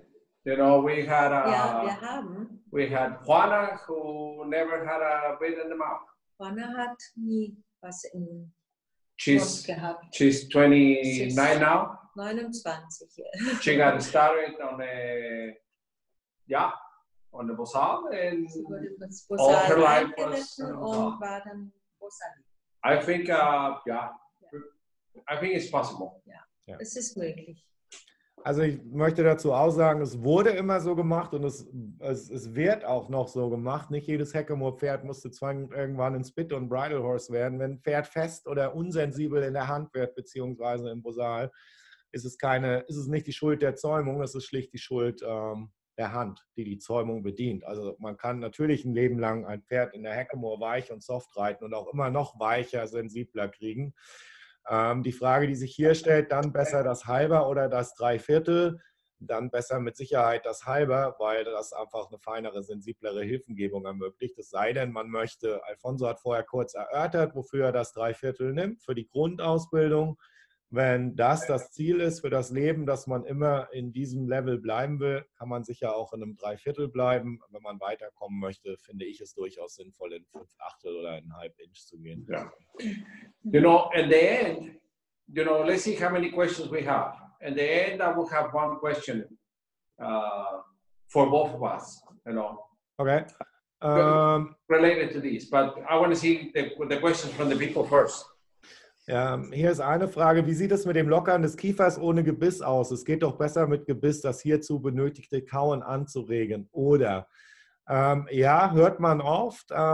Es ist aber tatsächlich so, dass die Pferde auch im Bosal anfangen zu kauen und zu schlucken. Sie kriegen mit der Zeit auch ganz leichten Schaum auf der Lippe, ist sehr spannend zu sehen und es ist unter anderem in der Tradition ein Zeichen dafür, dass das Pferd irgendwann bereit ist, wenn man denn möchte, optional auch in die Two Reins zu gehen. It's about if you can loosen up the lower jaw with a Hackamore, or if you have to have a bit for that. And I told the people that that horses also start to get saliva in the house with the Hackamore, and in the old tradition, it's a sign that you can go to a two rein at some day when the horses are starting to do that. Okay. Yeah, I had quite a few pictures with horses on the Bosal with good foam around the lips. Yeah. Was kann ich machen, wenn das Pferd? What do you do when the horse is ignoring the Bosal? But usually reacts pretty fine, but at some points does not really listen to the Bosal. Was kann ich machen, wenn sich das Pferd in manchen Situationen aufs Bosal legt oder es gar ignoriert, sonst aber gut darauf reagiert? Wie kann ich das verhindern? How can you prevent that? Yeah, maybe with some exercises like combination hindquarters, forequarters. Vielleicht mit bestimmten Übungen, Hinterhand-Vorhandwendungen. Yeah, depending on the level of education of the horse. Kommt ein bisschen auf die Ausbildung des Pferdes drauf an. Maybe like a rollback. Vielleicht auch Rollbacks. Maybe leg yieldings, you know, like Schenkelweichen. Stop, back up. Anhalten, rückwärts richten. Yeah. Maybe bend them to the knee. vielleicht biegen bis zum Knie. Maybe. That was a joke, Alex. Yeah, I know. Sorry. Maybe it helps. Well, we never said it, but not every horse is a Bosal. Yeah. Well, yeah. Karin make a comment here. You know, it's true. You know, not every horse is a Bosal horse. Some horses might have a little bit that sensitivity. Nicht jedes Pferd ein Bosal-Pferd ist. But if the horse reacts good on the Bosal, aber wenn es gut reagiert, can be a concentration thing. Denn es könnte auch eine Konzentrationsfrage sein des Pferdes. Maybe holding too long. Oder dass man halt zu lange on den the Zügel reins. hält. And that's why the horse is ignoring the Bosal. Und dass es dann gelernt hat, it comes to the point that das if they Bosal zu ignorieren. they holding, pretty soon the horse start to think, well, maybe I'm running through a little bit through the Bosal. Ja, wenn man zu lange am Zügel hält, kann es schon sein, dass das Pferd dann anfängt, vielleicht doch zu drücken. What is your opinion, Alex? My opinion is that we are talking about just the Bosal right now, which is okay because it's a webinar about the Bosal, but there are a lot more points. So, and the hand can only feel what the horse's body is doing. So if the horse's body is balanced and really nice moving, then it will get soft in the hand, of course. So there are a lot more topics we would have to discuss to fix problems like that. Yeah. But you're going to do a webinar on that, no? Yeah, we can do it together. Huh? Now we are professionals. Was ich gerade gesagt habe, ist, dass es natürlich, wir haben jetzt nur über die Zäumung gesprochen, es gehört natürlich viel mehr dazu, Sitzschenkel, Balance des Pferdes, Vorwärtsimpuls und so weiter. Und die Hand kann im Endeffekt nur informieren über das Tun des Körpers des Pferdes. Also gibt es natürlich, können wir eben jetzt nur in diesem Webinar nur diesen Aspekt der Zügelhilfen dementsprechend oder des Bosals abfrühstücken und nicht über die weiteren Hilfen sprechen, die natürlich wichtig sind, weil wenn das Pferd in der Balance ist und sich korrekt bewegt, wird es auch nicht auf der Hand hängen. Ja, natürlich erachten wir die weiteren Hilfen für sehr wichtig und grundsätzlich ist es meistens auch schlau, Hand ohne Bein und Bein ohne Hand. Da kommen wir aber in Richtung Boucher, das würde auch hier vielleicht ein bisschen den Rahmen sprechen. Question was, do you use your leg without your hand and your hand without your leg or do you use it both together? A good answer would be it depends. No, I learned many years ago, that a horse should learn and independent from everything. It should work only with the seat and it should work only with the hand.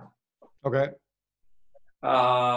In the beginning was a little bit striking for me, but I think it's a really, really good, it gets a really good point. Also hat früher gelernt, dass das Pferd lernen muss, mit nur Zügel oder mit nur Bein etwas auszuführen. Yeah, not only leg, but seat and legs. Also mit Sitz und individuell mit Sitz, Bein und Zügel. So I really try to work on both. Ich probiere beides zu arbeiten. The horse work only with your body, with your seat, with your leg. Sitz separat versteht. Yeah. and mit das it Bein works separat pretty good with the versteht reins. und auch den Zügel separat. A lot of times we're talking a little bit about the perfect scenario. Oftmals sprechen wir über das perfekte Szenenspiel. But if, like, let's say you lose your balance because Aber whatever wenn reason, du deine Balance verlierst, aus welchem Grund auch immer, you really want that when you hold in that rein, dann möchtest du, wenn du am Zügel hältst, the horse respond to stop or to dass es jump dann or something. anhält. Yeah. So I forgot one thing. It should work on the voice too. Ich habe noch was vergessen. Es sollte auch auf die Stimme hören. You know, body, voice, and rein. Also, But voice is the newest one you use, huh? Yeah. Oh, you're gonna see in that video that I make. I talk in my head off with that horse. Okay. Wow. also mit dem jungen Pferd spricht das sehr viel. I tell him my whole life story. So. Ja. Also für mich ist es tatsächlich immer eine Kombination der Hilfen und ich trenne tatsächlich wirklich Hand und Bein. In den meisten Situationen, es kann auch sein, dass ich auf dem inneres Hinterbein im Trab mit einem äußeren Zügel arbeite, dann habe ich eine Diagonale und muss beides gleichzeitig. Aber wie gesagt, so dazu auch gerne per PN weitere Informationen. Hier war vorhin noch eine Frage, ich finde sie nicht mehr, aber ich glaube, es ging um Rohhaut von Annalene. Zum Thema Rohhaut. Why are the best Bosals made out of rawhide? What do you think about plastic Bosals? Yeah, rawhide, the reason is because rawhide is malleable. Ist, weil es flexibel ist. No, malleable. You can form it. Formbar. Plastic Bosals, Plastik ist nicht formbar. that you cannot form them. You know, they stay always in the position. They will not take the form of the face of the horse. Nehmen die Form des Pferdes nicht an. And I think as a transmitting the energy through Und die Energie wird nicht übertragen. the rawhide is something you can all make equal. Yeah. Okay, here is, sorry. Here's a girl, she's riding a Bosal, a soft Bosal from a German breeder. We both know him, it's a good friend of mine. And but her friends or some other people tell her she could also ride with a cheaper one. Is that true? Yeah, you know, that's a difficult thing. I had a few cheap Bosals in my tack room. Ich You habe saw ein them? paar billige Bosale in meiner Sattelkammer. And couple of them did some really good job, you know, with some of the horses. Ein paar haben auch gute Arbeit geleistet mit den Pferden. Yeah. So some of the cheaper Bosals, they still do the job.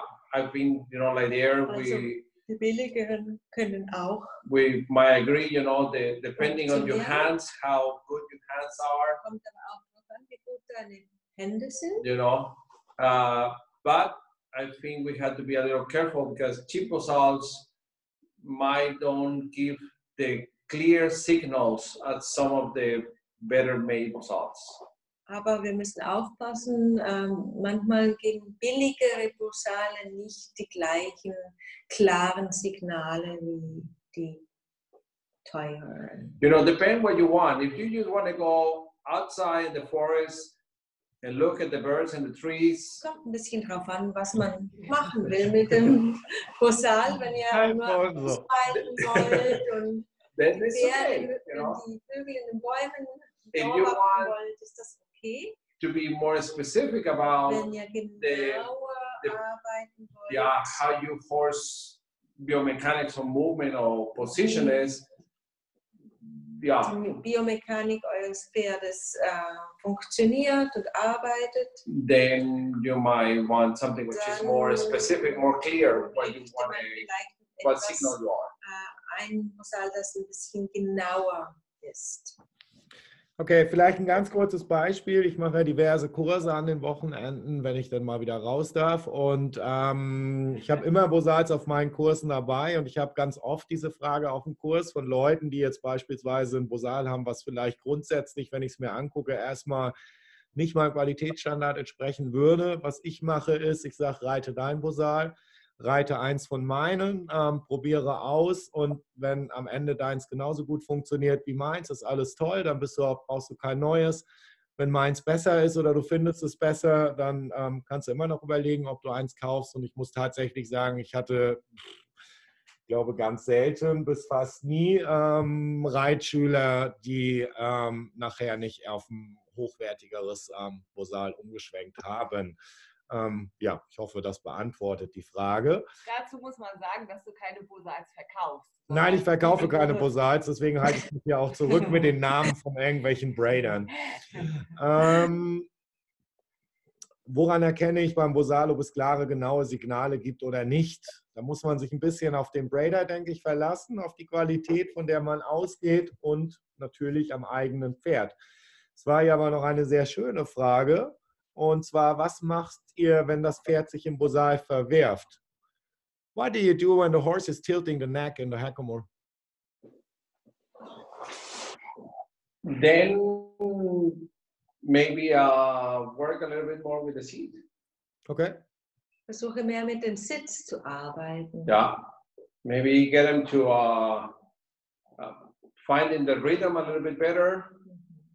I think that would be my first approach. Mehr Rhythmus in die Gänge zu kriegen. Then maybe I will start to ask him to do a little bit more bending. Dann würde ich vielleicht auch probieren, a little bit more than Stellung. Zu fragen, also ein bisschen mehr als nur Stellung. Yeah, and yeah, maybe try to compensate with the outside rein a little bit to see if I will avoid that. Vielleicht die Outside. Thank you. Yeah. I do the same. I lift my outside rein. Um zu sehen. Yeah. Sorry. Yeah. Karin, sorry. Go on. He lost the translation. Nein, nicht. That's good. Mehr Rhythmus, mehr Schön. Yeah. Ja. Yeah. Yeah. How about you, Alex? Sorry? I'm sorry. How about you? Ja, die meisten Pferde, die tatsächlich sich im Genick verwerfen, in 98% der Fälle ist es so, dass sie auf der inneren Schulter lehnen. Insofern ist es ganz oft die Lösung, einfach die innere Schulter freier zu kriegen, wie auch immer über Seitengänge, ähnliches oder manchmal auch mit einem ganz kleinen Gärtensignal an der inneren Schulter. Und wenn es ganz große Spezialisten sind, die da einfach wirklich Probleme haben, dann kann es auch durchaus helfen, den Außenzügel ein bisschen nach vorne aufwärts zu heben. Das sind aber dann schon so ein bisschen tricky Korrekturen. Und wenn euer Pferd tatsächlich zu sowas neigt, dann würde ich wirklich empfehlen, auch das mit jemandem zu arbeiten oder euch da helfen zu lassen, der wirklich Ahnung hat. Also wie zum Beispiel Alfonso, dass man da einfach mal auf den Kurs geht und an solchen Sachen arbeitet, weil das kann natürlich auch ganz schnell ja, einfach unschön werden, weil das Pferd sich dann natürlich sehr ungesund auch bewegt. Und das sind so die kleinen Tipps und Tricks. Tricks sind es nicht, aber so die kleinen Kniffe, wo man einfach dann auch erkennt, welcher Trainer auch gut ist oder wer weiß, wovon er spricht. Solange alles funktioniert, ist es relativ einfach, aber gerade bei solchen Sachen kann man dann schon auch so ein bisschen gucken, wer kann helfen und wer nicht. Okay, es gibt ja auch das kolumbianische Bosal, hatten wir hier noch. Ich möchte, nee, das war alt. Welchen Flex sollte man wählen? Hatten wir vorhin kurz besprochen, hängt ein bisschen vom Pferd ab und auch von der persönlichen Präferenz des Trainers. Ich persönlich mag sehr gerne weiche Bosals, Alfonso mag sie etwas fester. Was einfach wichtig ist, ist egal, wie der Flex, wie fest das Bosal ist, der Flex sollte durch das ganze Bosal gleichmäßig sein und nicht am Nose-Button fest und unten schwammig. The question was what flex you would prefer, and I told her it depends from the horse and from your personal preference and what you want. But whether you like a stiff Bosal or a soft Bosal, you should have the same flex all through the Bosal. Like yeah. nose button. I don't like it when you have a stiff nose button and a floppy bar. So if I want to have a soft Bosal, then I want to have it soft all around. And if I want to have a stiff Bosal, it's not my preference, but it's okay. When someone likes it, then I want to have it stiff all around. Does that work for you too? Ja, definitely. Ja. Okay. Okay, ihr Lieben. Ich glaube, die haben sich schon einige verabschiedet. Die wollten wohl zu Bett. Ist auch schon ganz schön spät. Ich hoffe, wir konnten euch helfen. Es war unser erstes Webinar. Ich hatte Spaß. Also ich fand es toll mit euch zusammen, mit Alfonso. Ich hoffe, euch hat es auch gefallen. Ihr hattet auch Spaß. Ihr konntet was mitnehmen. Wir stehen grundsätzlich gerne bereit. Also mir könnt ihr jederzeit eine Mail schreiben oder auch eine Nachricht auf Facebook oder über einen Messenger, wenn ihr noch Fragen habt. Ansonsten würde ich mich an der Stelle verabschieden. Hier war noch eine Frage zum Messen. Da sind die Trainer immer gerne bereit, euch Bilder zu schicken, wie man genau misst. Hängt auch ein bisschen davon ab, bei welchem Brader ihr was bestellen und kaufen wollt. Ganz lieben Dank an Alfonso und an Karin. Ganz lieben Dank an euch alle. Bleibt gesund und ich hoffe, wir sehen uns bei der einen oder anderen Gelegenheit auf dem Kurs oder wo auch immer wieder. Und an dieser Stelle auch noch mal ganz kurz, sei auf die Pferdemesse, die Online-Pferdemesse von Arian hingewiesen zu Ostern. 100 Trainer mit verschiedenen Demos und Webinaren, wer sich da gerne einloggen möchte, ist natürlich herzlich willkommen. Thank you very much, Alfonso. Thank you very much, Karin. Yeah, it was a great time to talk to you. Even through the monitor, I liked it. And I think it was not too bad for our first webinar, huh, Alfonso? No, I think it was pretty good. I think it was pretty good. I feel very comfortable. That was fun. It was fun. I hope people got a lot of some ideas, you know, and yeah. And if not, you can still read up on the book. Ja. Ja, für weitere Informationen, Entschuldigung. Some more advertising. Ja. More information about the Hackamore from Arian und Alfonso Aguilar. Ihr Lieben, gute Nacht, macht's gut und wir sehen uns in alter Frische. Ich blende aus. Auf Wiedersehen. Tschüss. Ciao. Bye. Tschüss. Bye.